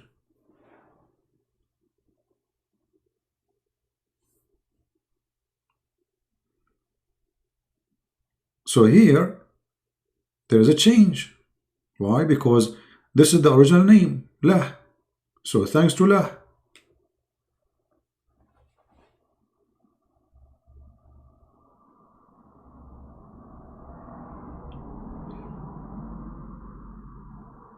If there is any Muslim want to say anything?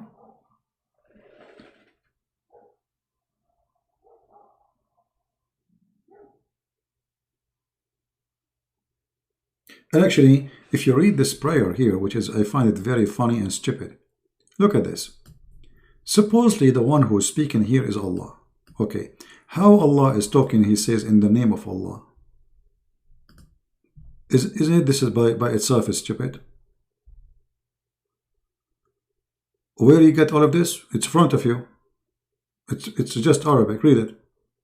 Verse number 2. Alhamdulillah. Alhamdulillah.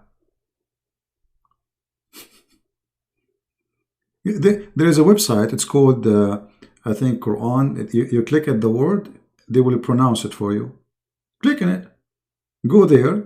It says Alhamdulillah. Lillah. Li mean to. La. This is the name of your God. As simple as that.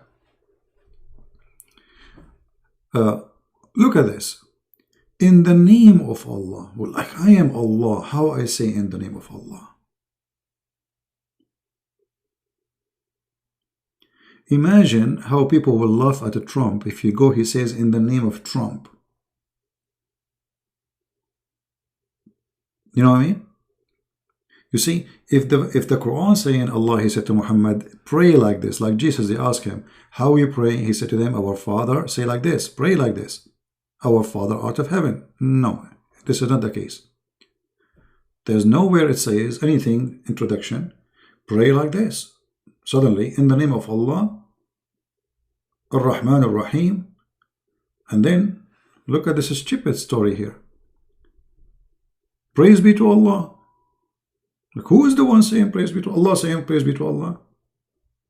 And then he repeat again the same as he say, and the Lord of the two words, because they believe in the genie and the human being, you know. And then he repeat the same exact word he just said there. This can't be God. I mean, you just said the most gracious, the most merciful.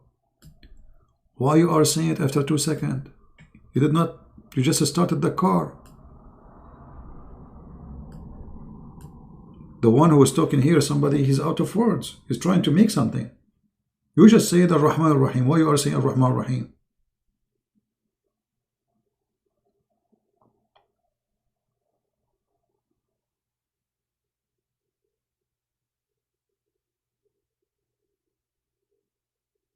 And then here you will find something very funny and very fishy. It says Ahdina as-sirat al-mustaqim. What sirat mean? Who is a Muslim can tell me what sirat mean?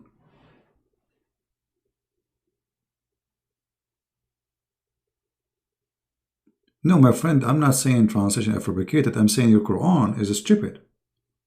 I don't care for a translation. You know, for me, I read Arabic. You are the one who is reading translation.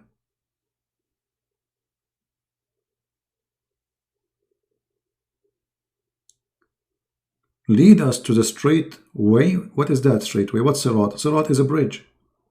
Muhammad, he learned from the Sabian that there is a bridge, and this bridge will take you to the sky.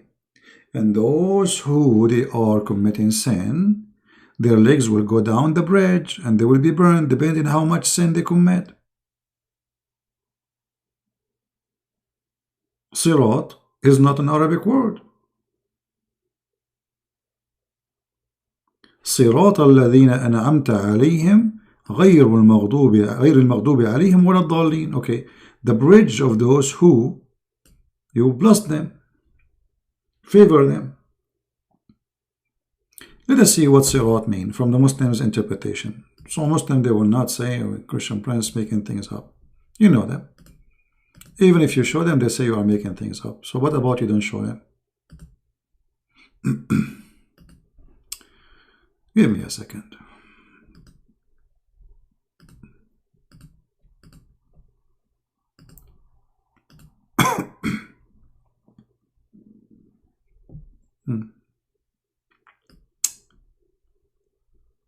Let us see.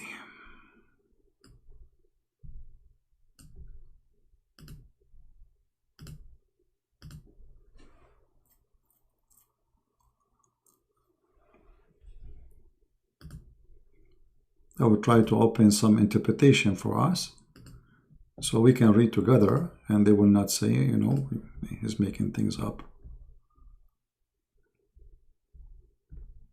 As they always do, as usual.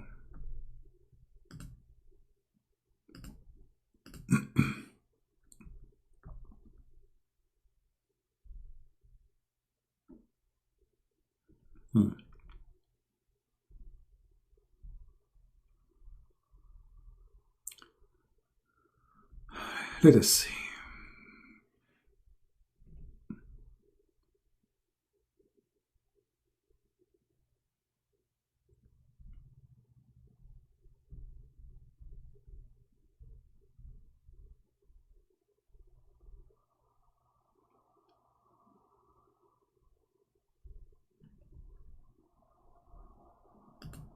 Who is a Muslim? He read Arabic. He is willing to call me and read for us and translate. Any Muslim? You translate. I will not translate. Anyone?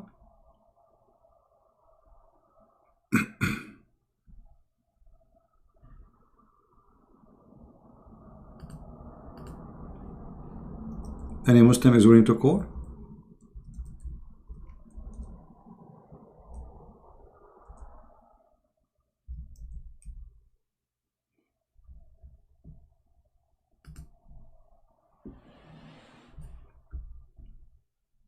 What sirat mean? Is that a bridge to heaven or a bridge to hell? Who is a Muslim willing to answer? When the Quran said,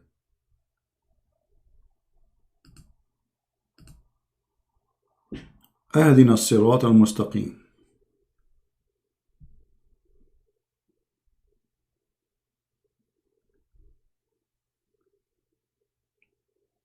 Anyone?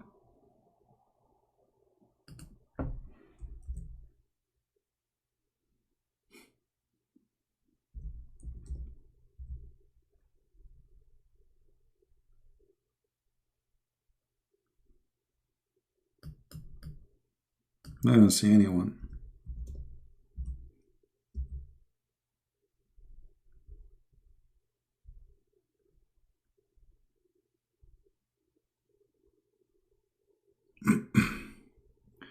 Let us see.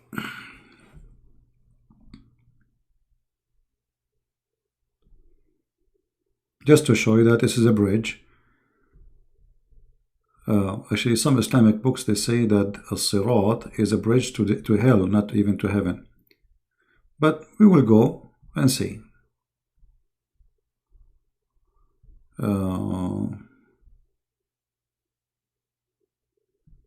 Here we go. Read carefully with me, guys, just to show you the stupidity of this religion.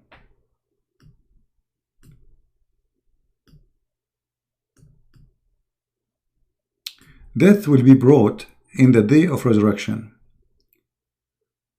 and made to stand on the sirat. This is the word sirat. Okay. What the word sirat is? Bridge to hell. Bridge over hell, sorry. As I said, when you walk, if you are supposedly did not pray much, etc., so the more you are sinner, the more you will be burned, because your feet will go down in the bridge. So there is people who will go inside hell. Almost never go inside hell, and depend how bad you are, you will be burned. So look, this is their translation saying the bridge over hell. In the book of Fath al-Bari, it says, للحافظ ابن حجر, it says, it will be said, O people of paradise, and they will look like they will be tired, afraid, etc. And then it will be said to them, O people of hell, and they will look hoping that blah blah blah blah blah, the hadith. And then it says, then the command will be given for it. It will be slaughtered on the sirat. So Allah will slaughter death, which is very stupid to believe. I mean, how you can slaughter death? Is death is a person? Yes. In Islam, death is a person. So Allah will bring him over the bridge and he will slaughter him.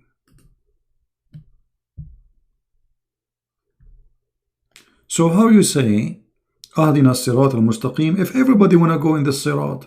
It's a bridge.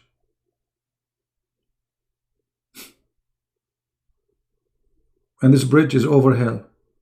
And actually will go through hell. You see, in the Quran it says, وَمَا مِنْكُمْ وَإِلَّا وَارِدُهَا. Every one of you will enter hell in Islam. وَمَا مِنْكُمْ إِلَّا وَارِدُهَا. Chapter 19, verse number 71.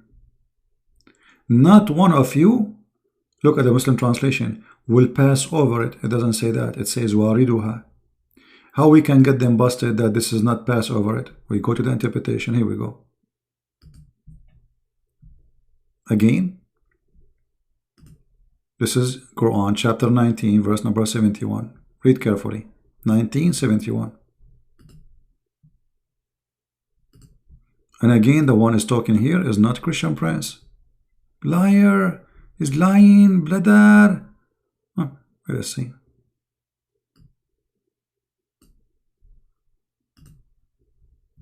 Let us hope this website will work, because you have to click like 20 times to make it open.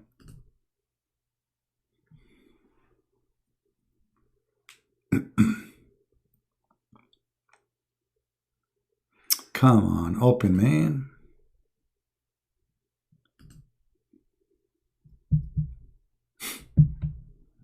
What you can say? It's owned by the King of Jordan.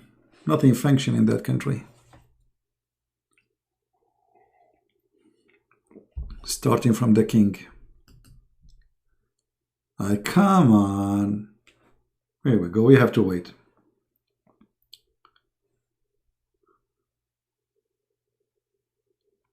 The Christian Orthodox chant says that Christ, he stepped death by this. Yes. وَوَطِئَ الْمَوْتَ بِالْمَوْتِ وَوَهَبَ الْحَيَاةَ لِلَّذِينَ فِي الْقُبُورِ المسيح قام من بين الأموات ووطئ الموت بالموت ووهب الحياة للذين في القبور. This is the chant you are talking about. We are just waiting for the website to open. But this is not about going over bridge. This is about the Messiah. He, overcome death by death.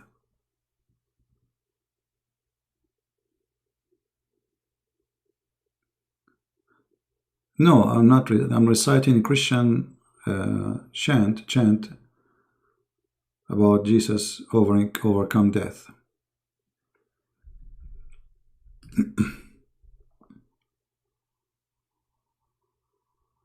No, there is no Christian. The second you say Jesus is a prophet, not God, they are no Christian. You are something else. Okay. Let us see here. Finally, it's opening. Read carefully with me. This is Tafsir al-Jalalain. It says, there is not one of you but shall come to it. that but shall enter hell. No exception.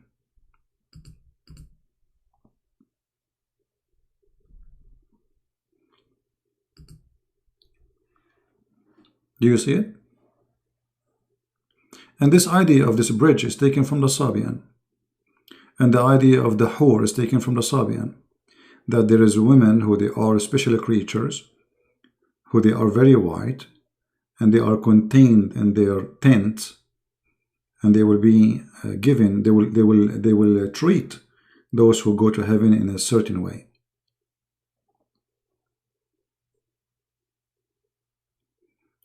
And the song I was singing, this is, as the person who was in the chat was saying, this is an Orthodox church chant. And the same song, they sing it in many languages, because all Orthodox, they share the same prayer, but in different language.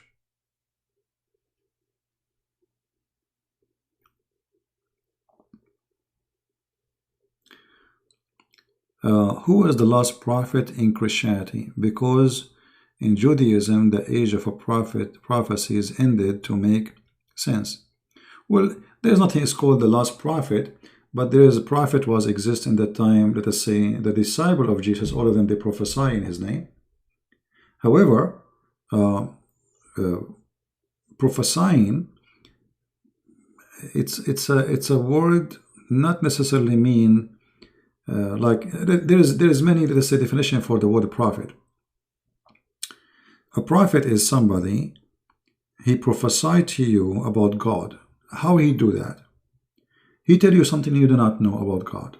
So if I am a person going to the jungle of Brazil and I met somebody he never heard about Christ, so I say to him that time will come and there is a day is going to be judgment day, and I'm using my own words, but I am using the word of God in the same time.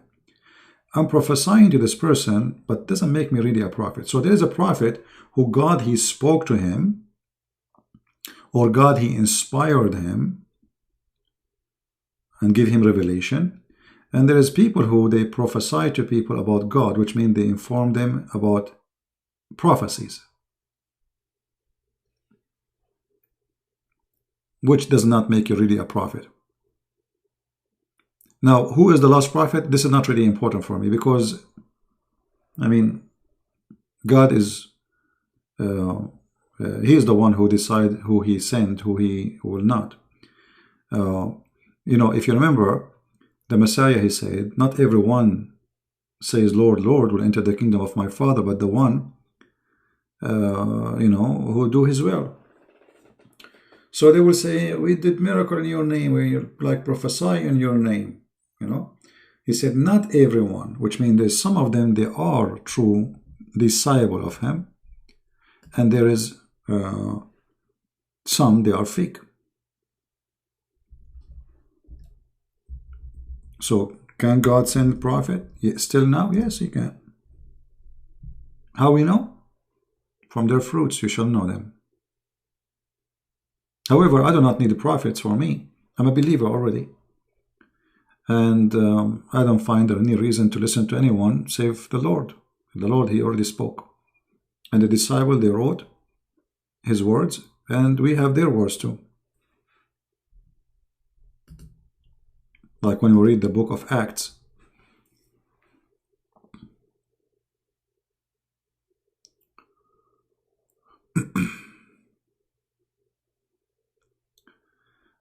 Anyway, any Muslim want to say anything?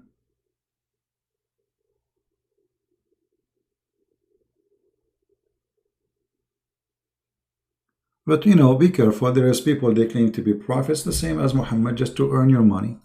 So if a prophet is coming to take your money from your pocket and he seek his own privilege, obviously he is a fake man. You know what I mean? That's why Jesus, he said, from their fruits you will know them.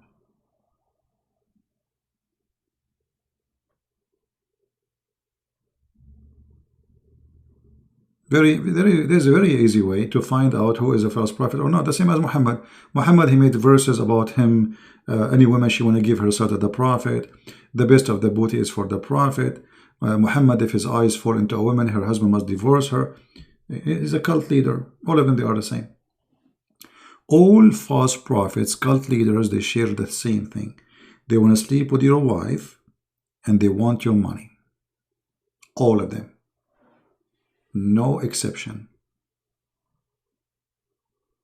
Go study the history of all cult leaders. You will find all of them are the same. Right? It looked like Omar is saying something. Then who was father that Jesus mentioned in his prayer? That's a good question, Omar. The Father is the Father. God is a three-person. If you say to me, how God can be three in one? Well, he's God. How God can be God then? You see, if you go in the Quran, Omar, listen to me carefully. You will find that your Quran is saying that Jesus is a three, but yet he is one. But the same verse says, don't say Trinity. No, we don't believe that Jesus is three. No, you know. And we don't believe in what the Quran is saying. But the Quran, the same book, saying that don't say Trinity, yet is saying that Jesus is a three and one in the same time. Read carefully with me.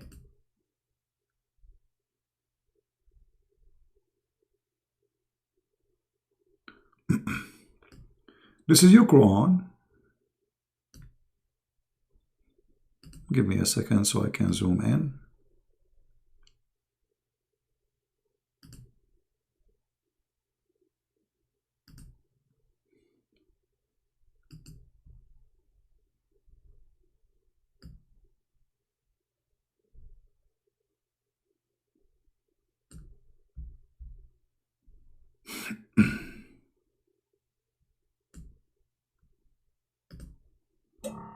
All right. Listen carefully, Omar. See, I'm trying to help you. I'm not against you. There's nothing personal here, my friend. You're welcome here, and, you know, feel free to ask questions. If you like to call me, I will be happy to hear you.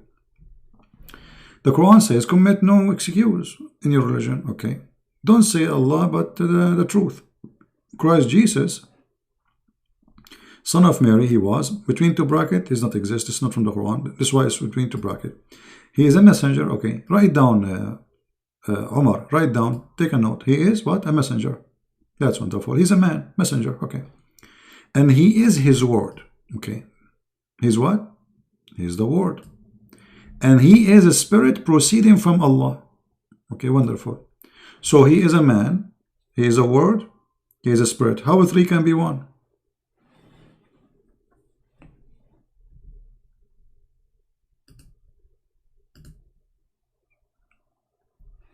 Are you there, Omar?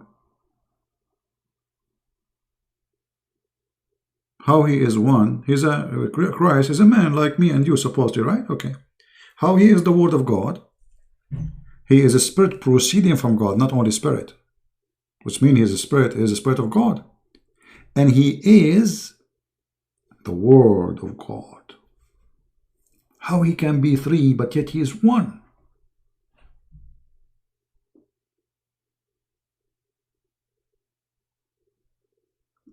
Are you there, Omar?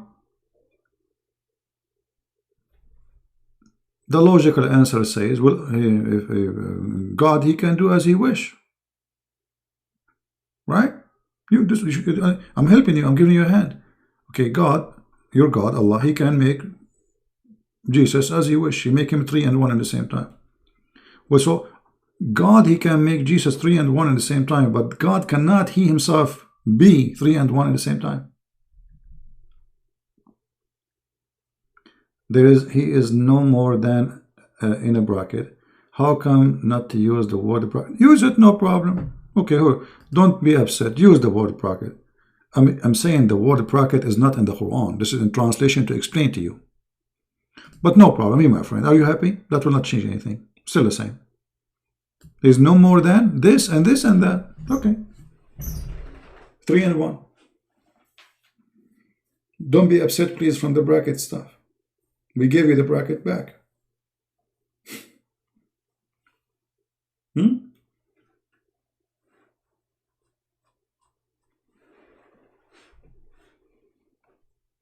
Why Allah don't have a son? Let me show you that the one who wrote the Quran is stupid. I'm not insulting, I'm just telling you what I believe, and I can prove it easy. Allah don't have a son because he don't have a girlfriend. What the heck? You know? Look what the Quran says. Allah speaking about Allah. To him do the primal origin of the heaven and the earth. Okay. How can he have a son when he don't have a girlfriend? that prove that the one who call himself Muhammad and Allah are stupid, because a Christian don't believe that God he have sex with Mary. God, you know, forgive me for saying that. And then have a baby. His name is Jesus. We don't believe in that. Even the Quran says that Mary, she is a virgin. So what does this have to do with this? What sahiba? And imagine how filthy language. He said sahiba, not even a wife. Sahiba means girlfriend. That's why it says consort, as you see. So how can he have a son and he don't have a girlfriend? Well, look what your God he just said. Your God he just confirmed that there's things he cannot do unless he have a girlfriend, like me. I'm a Christian prince. I'm single. I don't have a wife. I don't have a girlfriend. Therefore, I don't have a son. So what does that mean? That Christian prince is not able to have a son unless there is a woman. Allah is the same. And look, your God saying, how can? He's questioning the ability. It's not me questioning the ability. How can he? Well, I thought God, he can't do anything. What do you mean, how can he? Isn't he God? What do you mean, how can he? He's God.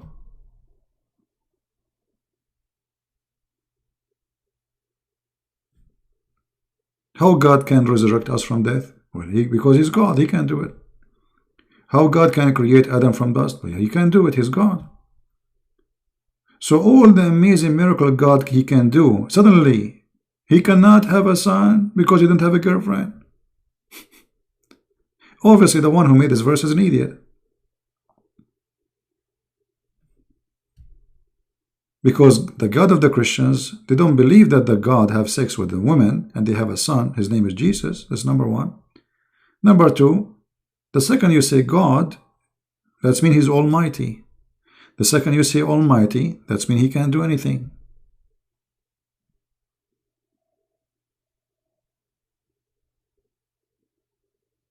Guys, don't forget to watch a video made by, we have a review, a Muslim, he made a review for me, which is a very important video, priceless.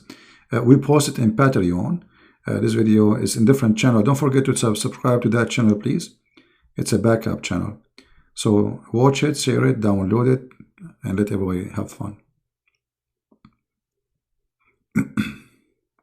Yeah, the reason we call God Almighty, for he have all the mighty power. That's what Almighty mean. Otherwise, why you call him Almighty? Your God is not Almighty. Can Allah be a man? Muslims, they say no. So he cannot be Almighty. Because Almighty, it means there's no limitation of what he can be or what he can do.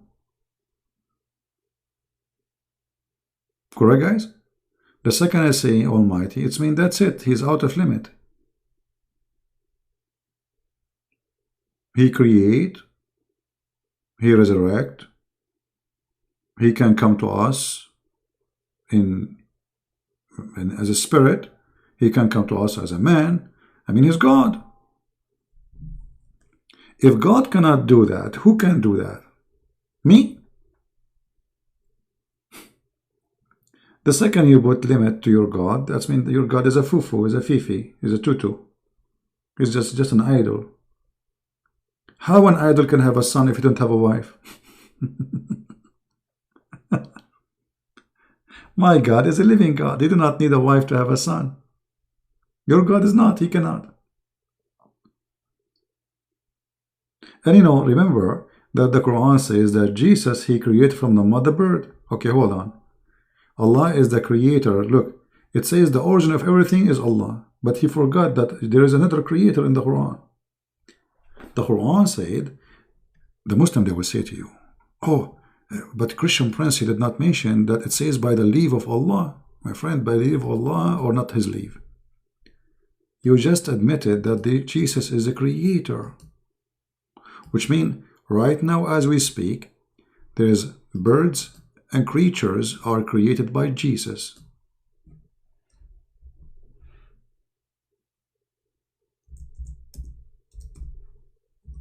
Who said that?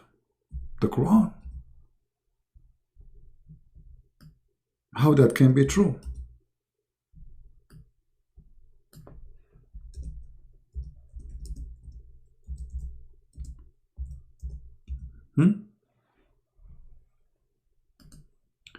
The answer, very simple. The Muslim, they will say to you, Allah gave him power. My friend, this is your claim, number one. There's no way to prove it. But you just admitted that Jesus the Christ, he can fashion a clay the same as God he created. From the breath of Jesus, the bird is created. The life is given.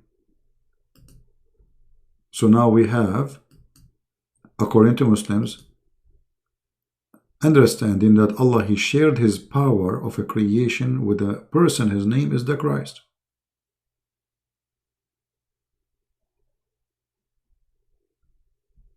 I determined for you out of dust the like of a form of a bird, and I breathed into it, and it became a bird by the leave of Allah. So Allah allowed him to do that. Thank you very much. Now here there is a proof that Allah is the one allowing him. I can say now I am the one who gave Allah the power. I can say now that I am the one who gave Jesus the power to make somebody blind to see. I can claim talk is cheap. But what you confirm to us in the Quran, that Jesus, he created exactly as God, he created Adam.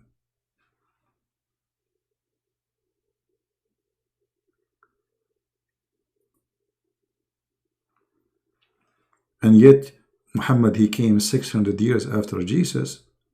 So how he know about Jesus? What he knew about him? He don't even know his correct name. Muhammad, he think that, look, what is the name of the chapter? Look at the fool Muhammad. The chapter name is Al Imran. Al Imran. Okay, who is Imran? The father of Mary. How stupid. Imran is not the father of Mary. Where do you get this from? The stupid Muhammad, he thought that the same father of Moses, he is the father of Mary. This is why he says that Mary is a sister of Aaron, which is the brother of Moses. And that make her the daughter of Imran, which is the father of Moses and Aaron. Stupid prophet, false prophet. And when the Jews got him busted, they said to him, but what are you talking about? There's hundreds of years between Aaron and Mary. So to cover his ass, he said, oh, they used to cover them, they used to call them by their great names, ancestors. That is very stupid.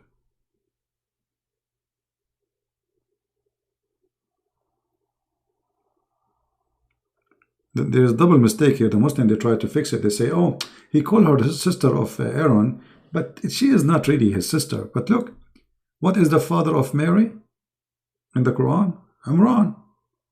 Okay. This is the same name the Muslim believe he is the father of Moses too. So it's obvious. And this is wrong because Mary's father is not Imran. Where do you get this from? It's obvious. False prophet, he made a stupid mistake, and it's too late to take it out from the Quran. Yeah, Moses is the uncle of Jesus. Hey, uncle. Oh boy.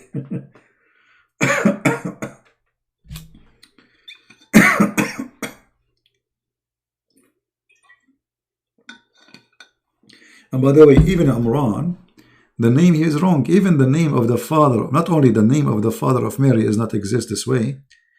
There is no Imran, the father of Moses. His name is, the stupid, the idiot Muhammad. He don't know the difference between Umran and Umram. Umram, not Umran.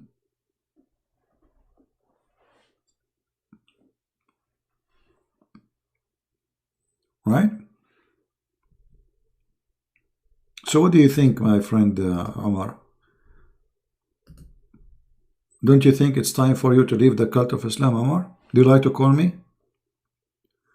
Our prophet get power from Allah to see the future? Like what? Okay, let me show you your prophet seeing the future. Guys, our friend here, Omar, by the way, is welcome. I hope everybody will speak nice to him. He sounds like a nice guy. Like you see, he's not saying bad things. He's not, he's trying to defend his religion, and this is his right. So I advise everybody to speak nice to him. Please be gentle with him. Omar, I want you to listen carefully.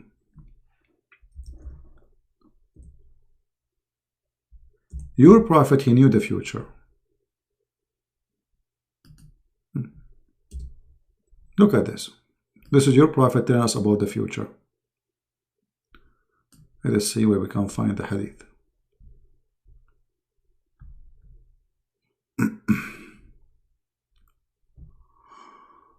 Oh boy. Oh no, I'm getting sleepy.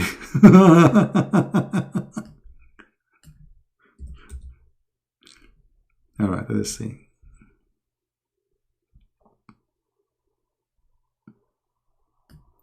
I'm just trying to find the hadith to show you what kind of a prophet you are.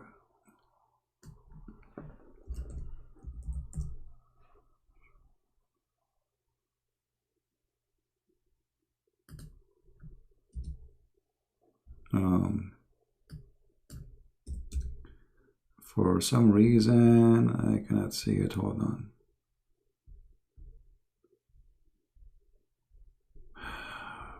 Until we find the hadith, it says that your prophet said that judgment day will not come until the Roman became the major population of the world.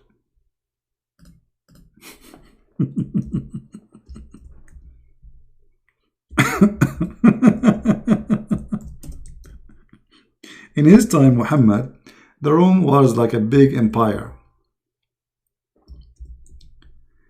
And the fool, he thought that the Roman Empire, all of those empires are Roman. They are not all. All those are countries occupied by the Roman. And they are not the majority of population of anywhere, even at that time.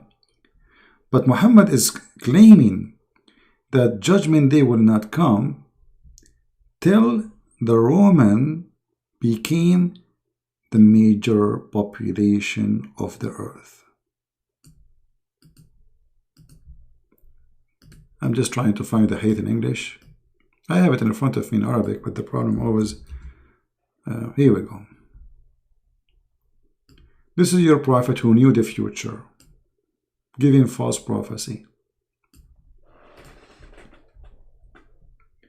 The messenger of Allah said, the last hour would come when the Roman would form the majority among the people.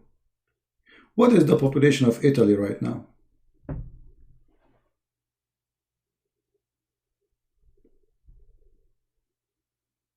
What do you think? Well, the Roman did rule already. So the Bible is speaking about prophecy, and prophecy happened.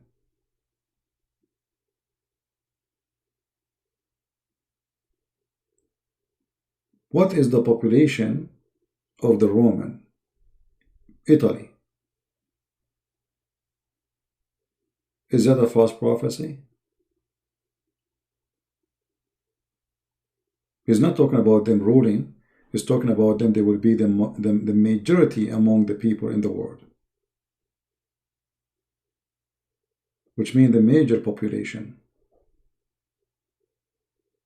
There are 60 million. Indonesia 3 times more than the Roman.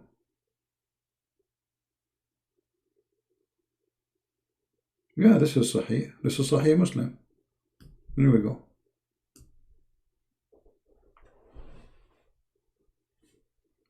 This is Sahih Muslim.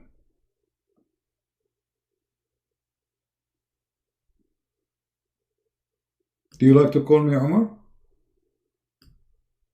I like to speak to you. You sound like a decent person.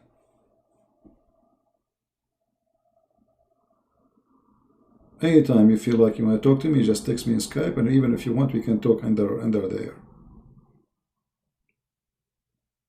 All right? In case you are shy to speak in public.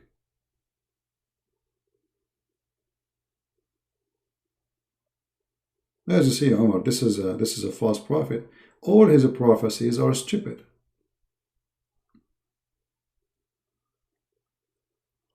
I mean, this is an authentic hadith claiming something, and obviously it's stupid.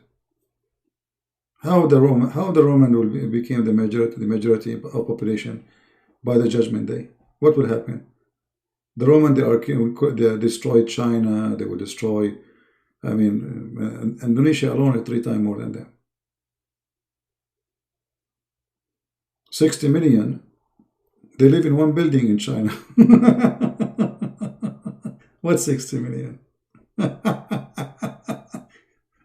Muhammad, you never heard of the Chinese?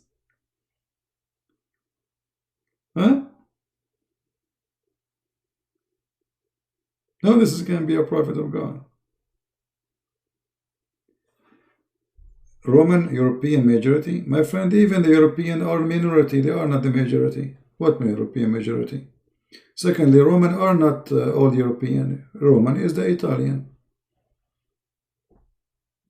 The rest are not Roman. Actually, the rest were occupied by the Roman. And they were enemy to them. So this is a false statement.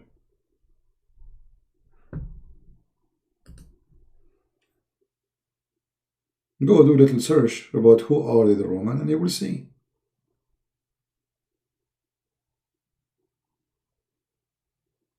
False prophet. You know, a false prophet is somebody who prophesies false prophecy, as simple as that, and this is false prophecy. I can come with a prophecy better than your prophet. Let me tell you one. It's going to rain somewhere in Indonesia tomorrow. And women, they will have their period. Many women. Okay, I'm prophet now. And there is many cats, they will say meow. And dogs will say ho.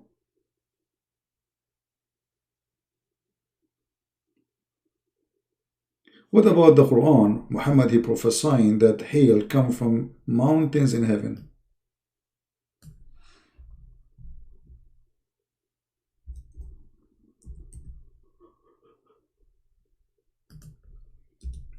How in the world that can be?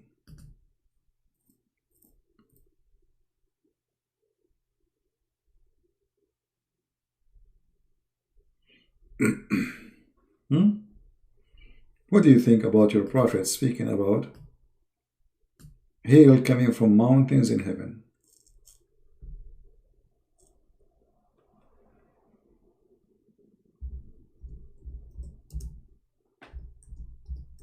Do you really believe in such a thing? That there is mountains in heaven where Allah, he break hail from it?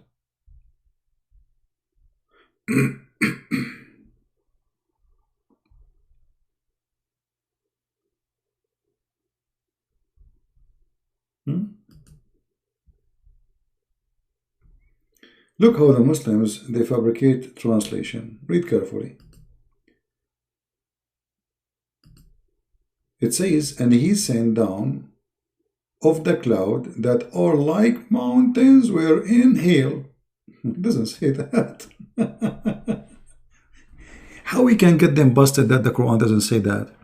Anyone knows? Very easy. Change the translator. Let's see different translator. Hold on. Different liar. All of them, they are liars. This is why their translation doesn't match with each other. Okay. He bring down load of hail from the sky, striking with it whoever he wills. The word mountains is gone. This liar, no mountains. Mountain disappear. Magic. Mountain is gone. Change the translator. That's it. This guy, he ate the mountain like the goat who ate the Quran. Okay. Like mountains. You see the add between bracket? Like mountains. But it doesn't say like mountains. It says mountains. From mountains. Like what the heck? Change the translator. Let us see different Muslim.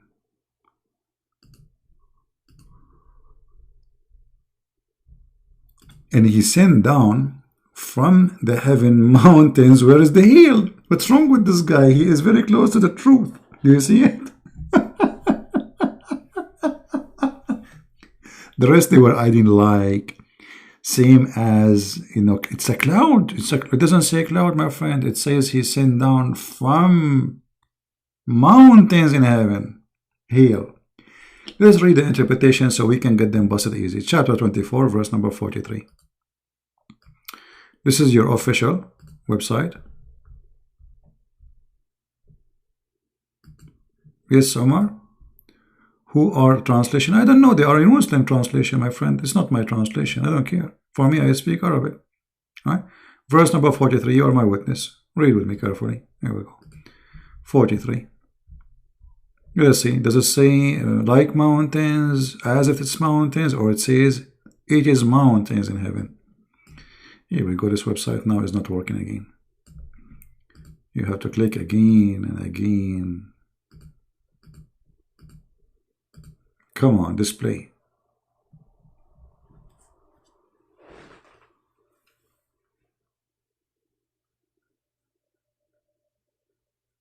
We have to wait for this website to open. He's so slow like Allah.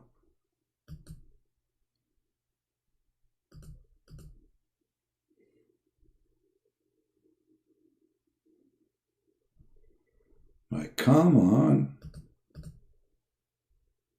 Oh boy. Huh. Yeah, they need to say inshallah, right?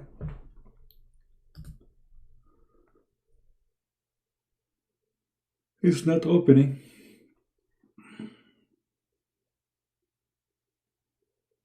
No, this is not from my side. This is their website, because everything works, you know, in different website. This is always, this website is bad. You know, I notice, I think, because when I go live and I use it, so many people open it, so like they have a very cheap bandwidth server, you know, so it doesn't work. I think there's many people now clicking. Here we go, now finally. All right, read with me, Omar. Are you there, Omar? Omar, my friend, read with me. This is Tafsir Ibn Abbas, the cousin of your prophet. Read carefully. Read. We will talk about judgment day, no problem. Hold on. He said, he sent down from heaven mountains wherein is hail. Do you see it, Omar? Let us continue reading. He says, he sent down hail from mountains in heaven.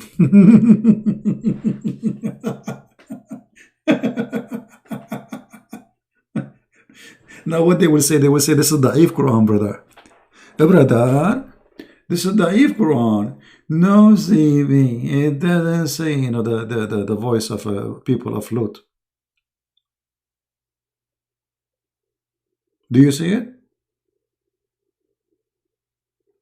He says he sent down hail from mountains in heaven.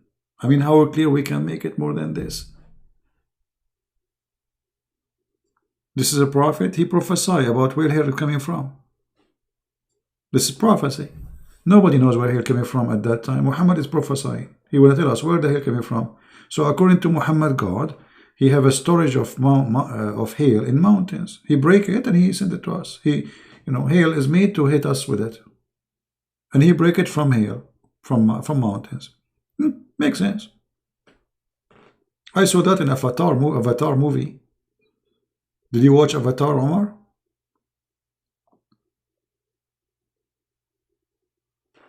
This is Tafsir Ibn Abbas. Let us change it. Maybe this Tafsir is wrong, my brother. Let's go to Jalalain. This is Jalalain, very big scholar. It says, and he sent down from the heaven out of mountains. This one is even making it more clear. He sent down from heaven out of mountains. Min jibalin fiha. All right? I mean, what is that?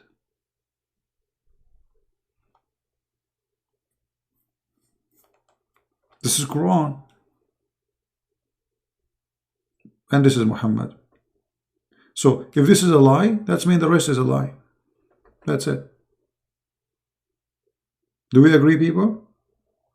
If this is a lie, Muhammad is a liar because he's claiming that he received this from his God.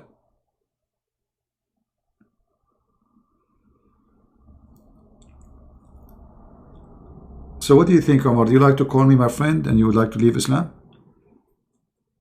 Muhammad prophecy about earthquake. There is earthquake in Japan. They have 1,000 earthquake every day, even more.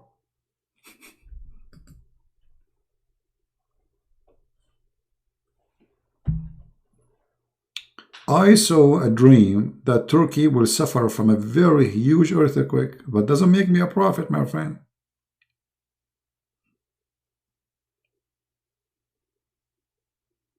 Because this country always have earthquake. It's not something new. So if I saw that, maybe I don't know the reason I saw it, but I saw that. But doesn't make me a prophet. And maybe Turkey is going to face a huge earthquake, but that does not make me a prophet. So if I say there is rain will come, it doesn't make me a prophet. If I say earthquake will happen, it's happened always. This is why it's called earthquake. It is something that exists in the earth since the beginning. And if I can go any prophet over any prophecy or prophet he said, and we will laugh at them. All of them, they are stupid. My friend Omar, I advise you to leave Islam right now. I mean, you are smarter than this man. Do you like to call me? Omar, do you like to call me live?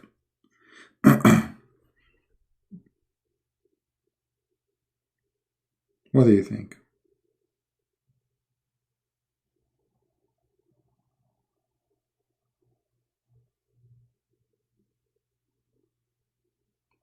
Do you like to call me Omar and denounce Islam?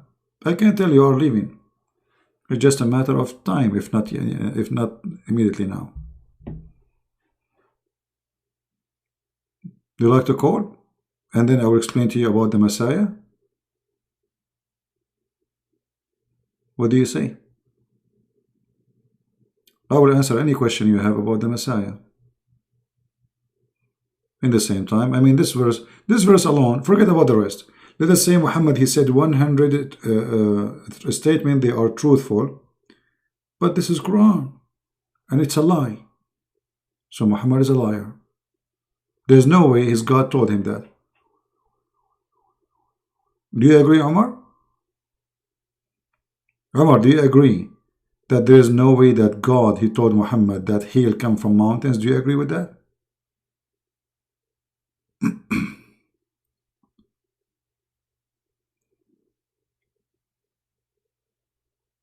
What do you think? A good man, he protect women. My friend, your prophet was raping slaves. What saved slaves? Which slave he saved? Your prophet, he slaughtered women, he slaughtered men, he killed children, he raped them. I mean, what are you talking about? And let us say, for the sake of argument, I am a good person, but I claim to be a prophet, and this is a false prophecy. That's mean that's it. He's lying.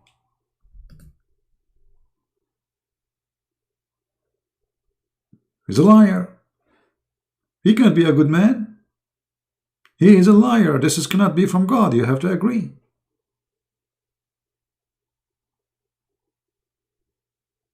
Either Muhammad is a prophet from God, and God told him this, which is stupid. That's mean him and his God are stupid. Or Muhammad is a fabricator, and there's no God told him this.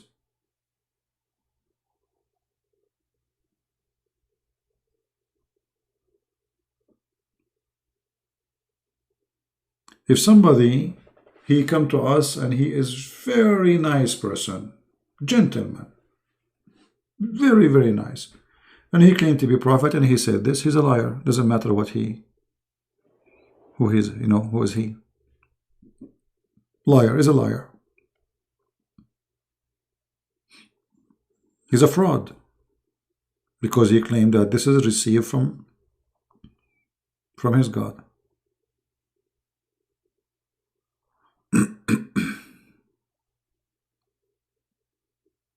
So what do you say, my friend Amar? Do you like to call me and leave Islam? You don't need to call it, leave Islam right away. If you have a questions, feel free. What about you call me and tell me about your prophet, the good guy? What do you think? Do you like to call me and tell me about your prophet, the good guy? Just to show you that he is not good? And there's nothing good about him?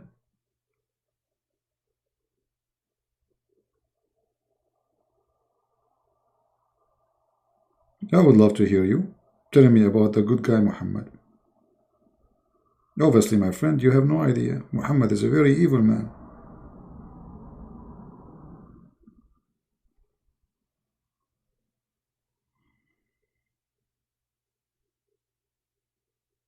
Right?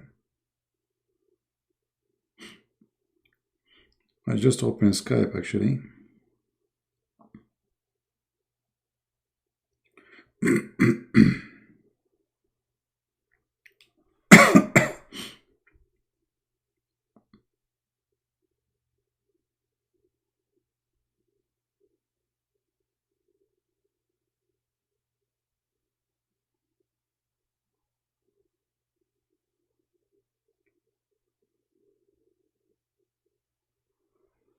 Are you there, Omar?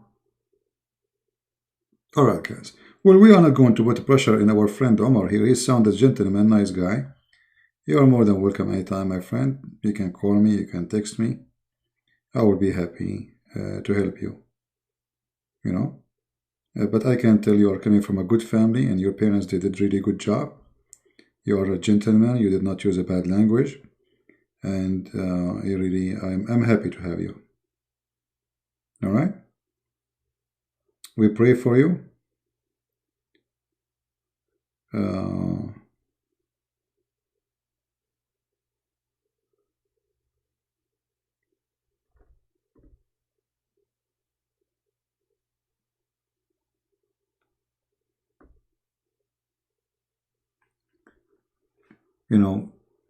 All of us in a certain time, we are lost somehow. We are looking for truth. We hear many things, they contradiction. The Muslim, they say Muhammad is amazing. Christian Prince, he said Muhammad is bad. Okay, somebody's lying here. But you see, my friend, we are showing you this is what the Quran is saying. And this is what your scholars are saying. This is not Christian Prince saying your prophet said that. I'm just sharing what your prophet said according to your scholars and according to the Quran.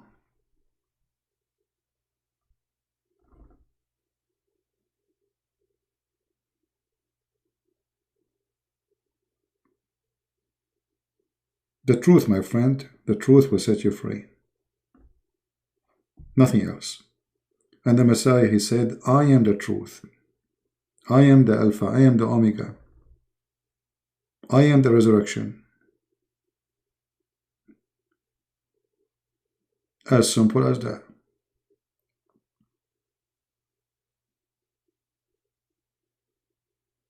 And because really we care for you as a Christians, we will be happy, to invite you to accept the Messiah as your Savior. Muhammad, he cannot be a prophet. What kind of God he promised me women with no panties in heaven? This is not God. This is a pimp.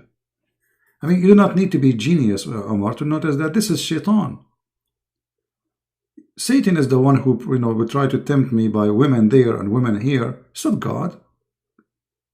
God will promise me if I believe in Him. Long line of women waiting for me. Why? Where is the decency? He's God. He's holy. You see, if I come to your house Let us say Omar, he have a birthday, and a Christian prince is coming to the birthday of Omar. Okay, Christian prince, do you have a gift for me? I say, sure, Omar. I have a truck loaded with women. What your mother will say about your friend who brought you a lot of women to sleep with? She will kick me out of your house. Is that true, Omar? Your mother, there's no way she will allow such a thing to be in her house. A man bringing a lot of women for sex as a gift to her son. Well, what is different? Your prophet, he is saying exactly the same. I will give you a gift in your birthday. I will give you a big, huge truck full of women have no panties. And where? In the house of God, not in the house of my mother or your mother, with my respect to her. I mean, if your mother will not allow this to happen in her house because she is a decent woman, how God allowed it? You see, when God, he created Adam, he created one Eve. He did not create for him a bunch of women with no panties. He created Adam and Eve, she is created from Adam, which means they are the same. Not women are made, soften their skin, took me 1,000 years, and they have one name, Hur, and all of them. Omar, let me show you this. Do you like white white women, Omar, or you like darker skin? What do you like?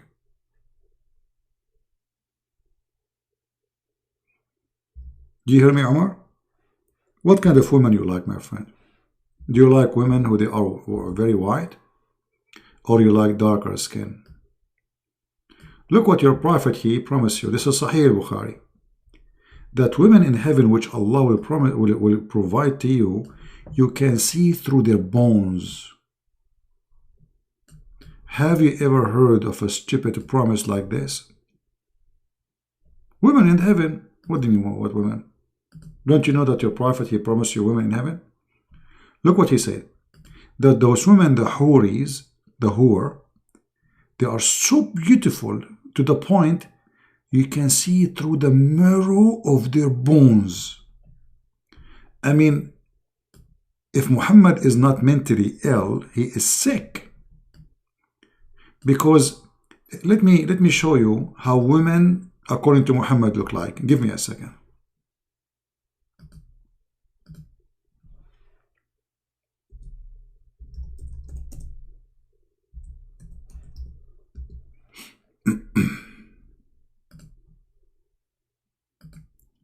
All right.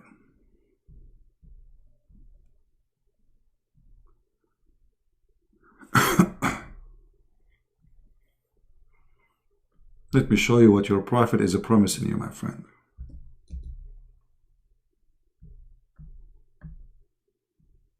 I mean, this is a prophet of God. If this is a prophet of God, so Omar, I want you to look at the screen carefully and tell me if you like what you see. This is what you will get in heaven, my friend. What do you think, Omar? Isn't it beautiful? I avoid really, especially at night, to look at those pictures because I get tempted. I'm single. I mean, look at this. I mean, how we can resist this? A prophet of God promising me in Sahih al-Bukhari, which is very authentic, that women in heaven, they will be like this. And supposedly this is the best of the gift of God. I mean, look at her eyes, man. I'm so crazy about her eyes. Look at this. I wish I can hold her skull right now. Look at this pretty, beautiful. You see, and not only that, in this case, you do not need lipstick anyway. I mean, look at this. She is very pretty sexy. And notice here the high heels. I mean, that's alone is something. Oh, the image here focusing in the high heels and the ass. Look at the ass. Is that poo-poo or what? This is heaven. Omar, you're the man. This is really heaven? Is that really you believe that this is the garbage? This will be a promise of God? Omar, look, this is my future whore. Look what she is doing. Unbelievable. What is that, man? That's so hot. Look at this. Look at these positions. Oh boy. I'm afraid if I show you more, many of those singles here, they will get tempted, and they will do bad stuff. They might commit suicide, because they cannot handle this beauty. This is too much beauty. I mean, we have to be honest here. This is a lot of beauty. What is this? Look at this. Look at this, man.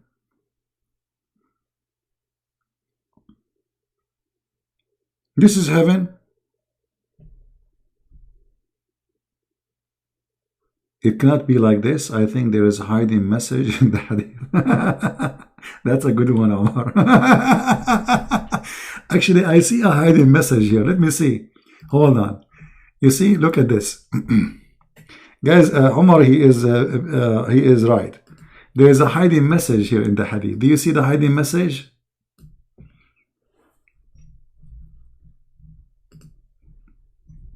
I mean, it's obvious. There's a hiding message there. Who can deny that? There's a hiding message, Omar. You are right. I see it hiding there, obviously. Look at this, It's so clear. It's a big message, actually. Just wait until you go to the bathroom, and then you will see how big it is. You are funny, Omar.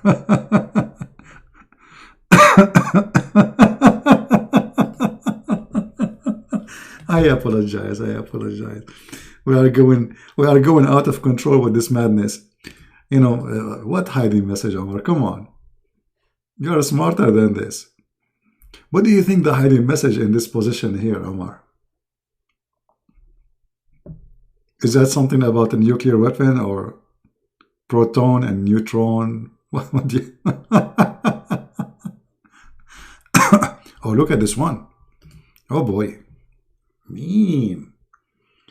I mean, this guy who is taking X-ray pictures for those women, he have...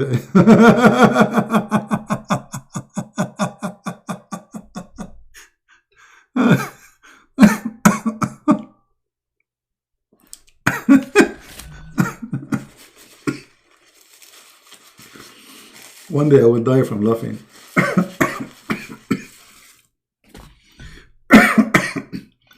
I will stop breathing.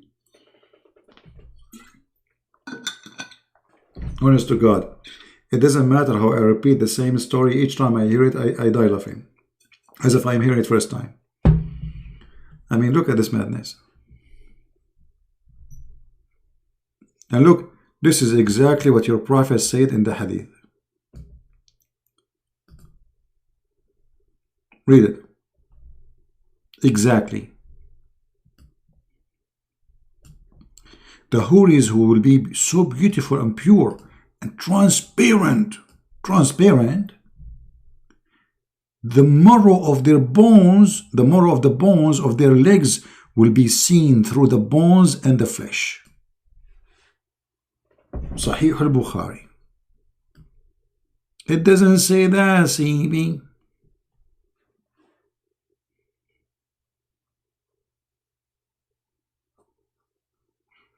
I mean, this promise alone is enough to prove that Muhammad is a fraud. Those Arab, they are obsessed with white women. They like white women. So he, in order to seduce them and tempt them to die for him, he exaggerates with the stupidity of his promise. So it became women who they are transparent. Hey, wife, I didn't see you. Are you here? Yes, honey, I'm transparent. Huh? Are you transparent more than jellyfish? Yes, I am. Are you going to have a woman or jellyfish? Transparent?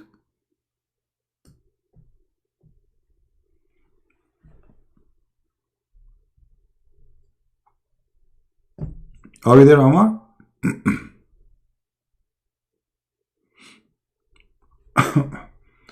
No, I believe Omar is going to leave Islam sooner or later.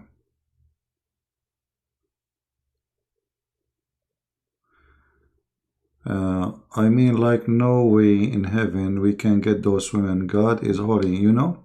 Here we go. Omar, he left Islam. Look what Omar, he said. Guys, did you see what Omar said? Omar, he just agreed that there is no way in heaven such a thing will be. God is holy. I agree with you. Omar, he just decided to leave Islam because you just agreed that there is no way. No way. Omar saying to you guys, there's no way. It's impossible. You see the word no way? No way in heaven we can get those women. God is holy, you know?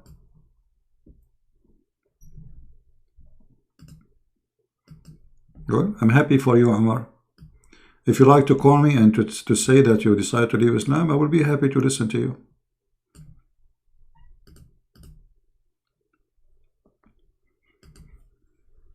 You just decided to go. There's no way you are right. I mean, this promise is not even fit for an idiot. Even an idiot would laugh at it. And there's no way for a smart person like Omar, he will believe in such a garbage. So what do you think, Omar? You like to call me?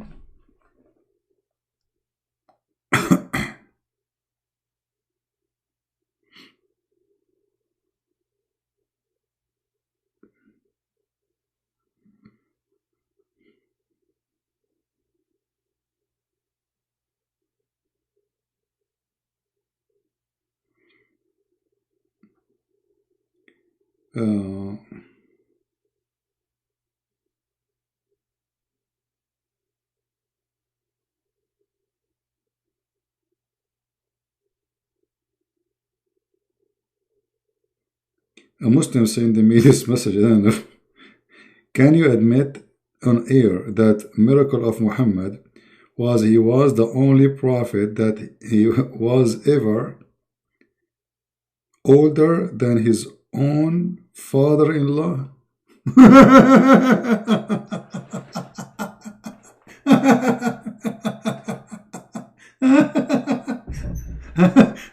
This guy, he's saying it's a miracle that Muhammad is older than his father-in-law. It's a miracle. What is the miracle? He is older than his father-in-law. Can you admit in air?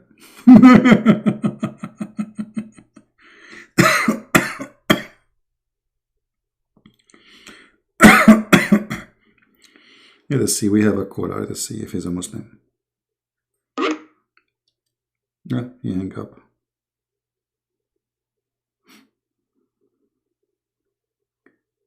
Yeah, let us call him back. I'm going to be going through Christian Prince's Sex and Allah.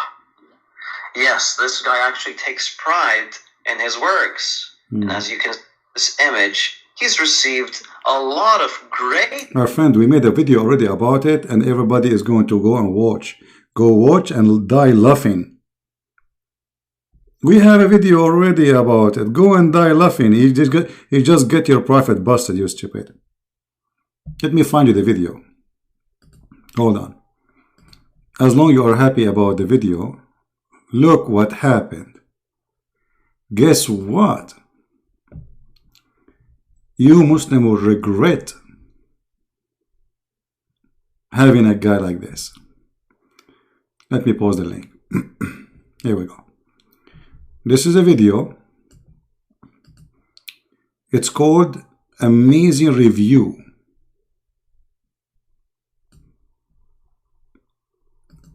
Amazing review of a Brother Farid Sex and Allah book. Go watch it and die laughing. We are the one who's playing it, not you. We love it. Stupid.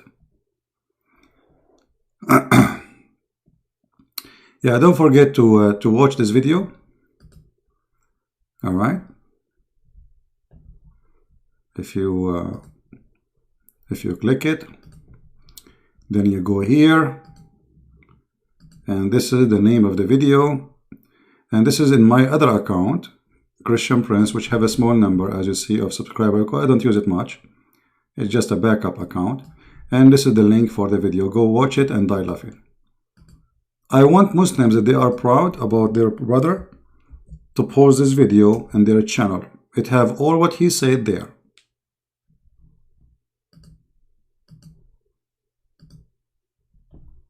Here we go. Potato, potato, potato, potato, potato, potato. Stupidity is amazing. We go back to our topic. So what do you think, Omar?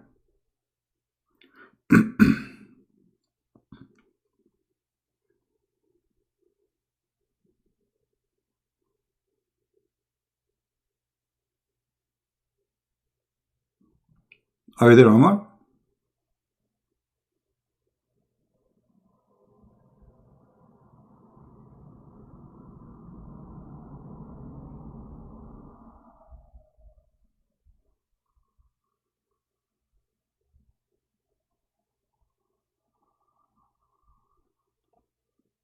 Omar? I'm waiting for you, man. You are the man. What do you think? Are you going to leave Islam? Already you did, actually, you know. But I like to hear it from you. So what do you say? I need time to do my research. Okay. Well, Omar, you know, Omar, he's a smart man. I agree with him that always you should research and, you know, don't take what people say to you for granted. Look what Omar, he said. Very good answer. I need time to do my research. It's difficult to find out, but I thank you for showing me those to me. Well, you are more than welcome, Omar. I'm really happy to help you. And don't forget to subscribe, and you can come again. And remember, the Muslim, they will say to you, is lying to you, blah, blah, blah, blah, blah, blah. But remember, anything I say, I show it in the screen, and this is your Islamic text, your Islamic translator, your Islamic explanation. I have nothing to do with it. Ibn Abbas is not my cousin. He is the cousin of your prophet. Same as Jalalain. He is your scholar. They will try to get away, go around it. Christian Prince, he lied to you. But as you see, we are showing everything. Right?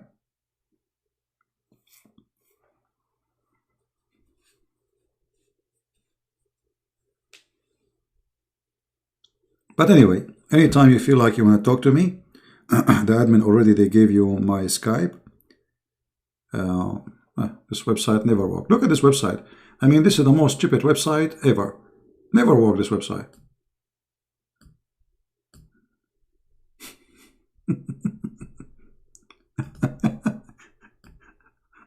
Oh boy. I mean, even what he will search. Everything I said. You see, you can freeze the screen. Later you can play the video. Sorry, I'm losing my voice. And you can type. Man, I lost my voice. Hold on. Speaking for many hours, what I can do.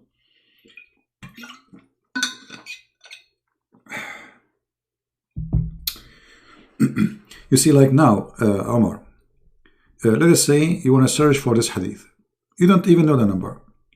You can say, okay, I'm going to this website, sunnah.com, and I'm going to type there exactly those words. Kissing you, I would not have kissed you. As if you are copying and paste, and then type the exact word in the search engine. You will find the hadith. As simple as that. So, anything I showed you in the video, freeze the video for a second, type exact same words in Google search engine, you will find them. And then, you know, you have it. Additional to that, the admins were posting the links in the chat so people can have it. You know, let us see this guy. Hello? Hello?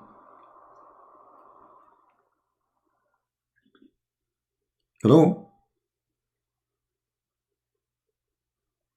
Hello?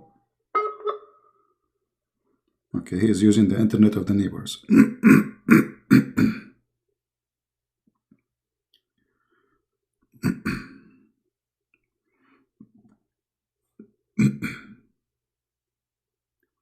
Yeah, but I'm going to go soon because I'm losing my voice and my eyes hurt from a long time. So anyway, guys, I want to say thank you to Omar for being here. Already I can tell he left Islam, so at least today we have one person who is out of Islam already. And today we are blessed with many things and we learned a lot of things. And please don't forget to download the videos, share them with your friends, and don't forget to download this video too, which Muslims are reviewing one of my books. Oh, I lost the link. I posted the link already. You can check it out. So here we go. Phil is posting the link for the hadith. You know, we are really blessed. And today is a lot easier to expose Islam. You see, when I started exposing Islam a long time ago, all those websites are not exist. Not a single hadith was in Arab, in English. So in order to do the job, actually, I mean, I can't imagine how I do. I used to hold the camera in my hand, camcorder, and I bought one, cost me a lot of money because at that time they were very expensive. And you know, the old days, the computer, how they used to be, I mean, the screen, you know, I don't know if you remember. So I hold the camera in my hand. I don't even have like a stand. And then I read and I'm recording with the camera. And then after that, I need to download the video from the camcorder to the computer. And the computers are very slow. You can't imagine. And then after that, you have to do editing and convert the file. And after that, it's going to take many hours to load the videos in YouTube. This is how it was hard to make a video, even 10 minutes for me. Actually, the Iranian TV, they made a program about the most active channel, like the Islamophobia, anti-Islam. And the Iranian government, they choose my video from all the internet as an example. So with this little tiny equipment, I was able to reach all the way to the government of Iran. And every month I receive a ban of video from the government of Pakistan. Pakistan is very active. They send YouTube, we ban this video, we ban this video. It's a threat for security. I mean, imagine a country have nukes, are afraid from a Christian prince. They are watching Christian prince. Their people are dying in the street from hunger. People have no houses, there is no electricity, there is no health, and they are worried about my video. This is the concern of Pakistan. They think they can fight us, but when they fight us, they approve us to be right. So I want to say thank you guys for being here. Don't forget to download the videos. As you know, I don't keep videos in my channel for long. I keep them there for a little time until you guys download them. If you have an Instagram, don't forget to subscribe. If you have Minds, this is my Minds account. And this is a Patreon for those who care. And this is additional account in YouTube, which we speak about different topics. It's called the Quality of Life M27. So subscribe there too, because there we don't speak about Islam. We speak about things about us, you know, as a family, as a Christians, about healthy stuff to do, healthy, you know, let us say mentality, how to make choices. So this is different account which have nothing to do with any of the cult of Islam. It's like, let us say, it's like a coffee for us as a Christian, and for sure non-Christians are welcome to talk about things out of this garbage. It's like a break from the cult of Islam. All right? So thank you all for being here. Until I see you tomorrow, I hope, if I can. If I cannot, the day after. For sure, you know, you will see my post if I'm going live on air. But mostly I will be live on air. I mean, why not?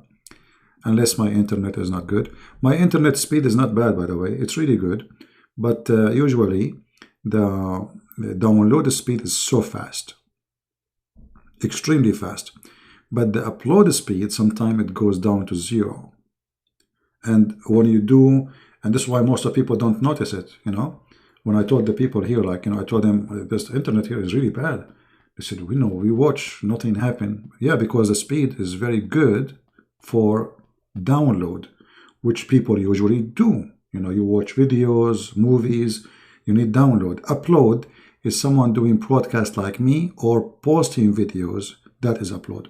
So sometimes the upload speed go down to 0, and I have to wait for like sometime in 2 hours, 3 hours, as what happened today. But anyway, as long at the end of the day we can do it, God is good. So I want to say thank you. May the Lord bless you all. And until we see you again, Christ is Lord. And Muhammad get busted every day. By the help of the Muslims, and by the help of Muhammad, and by the help of the Muslim websites and their translations, and for sure by the help of and the guidance of our Lord the Messiah. Glory to his name. His name is powerful. He is a miracle. No one like him, and nothing like him. He is the Alpha, he is the Omega. He is the beginning, he is the end.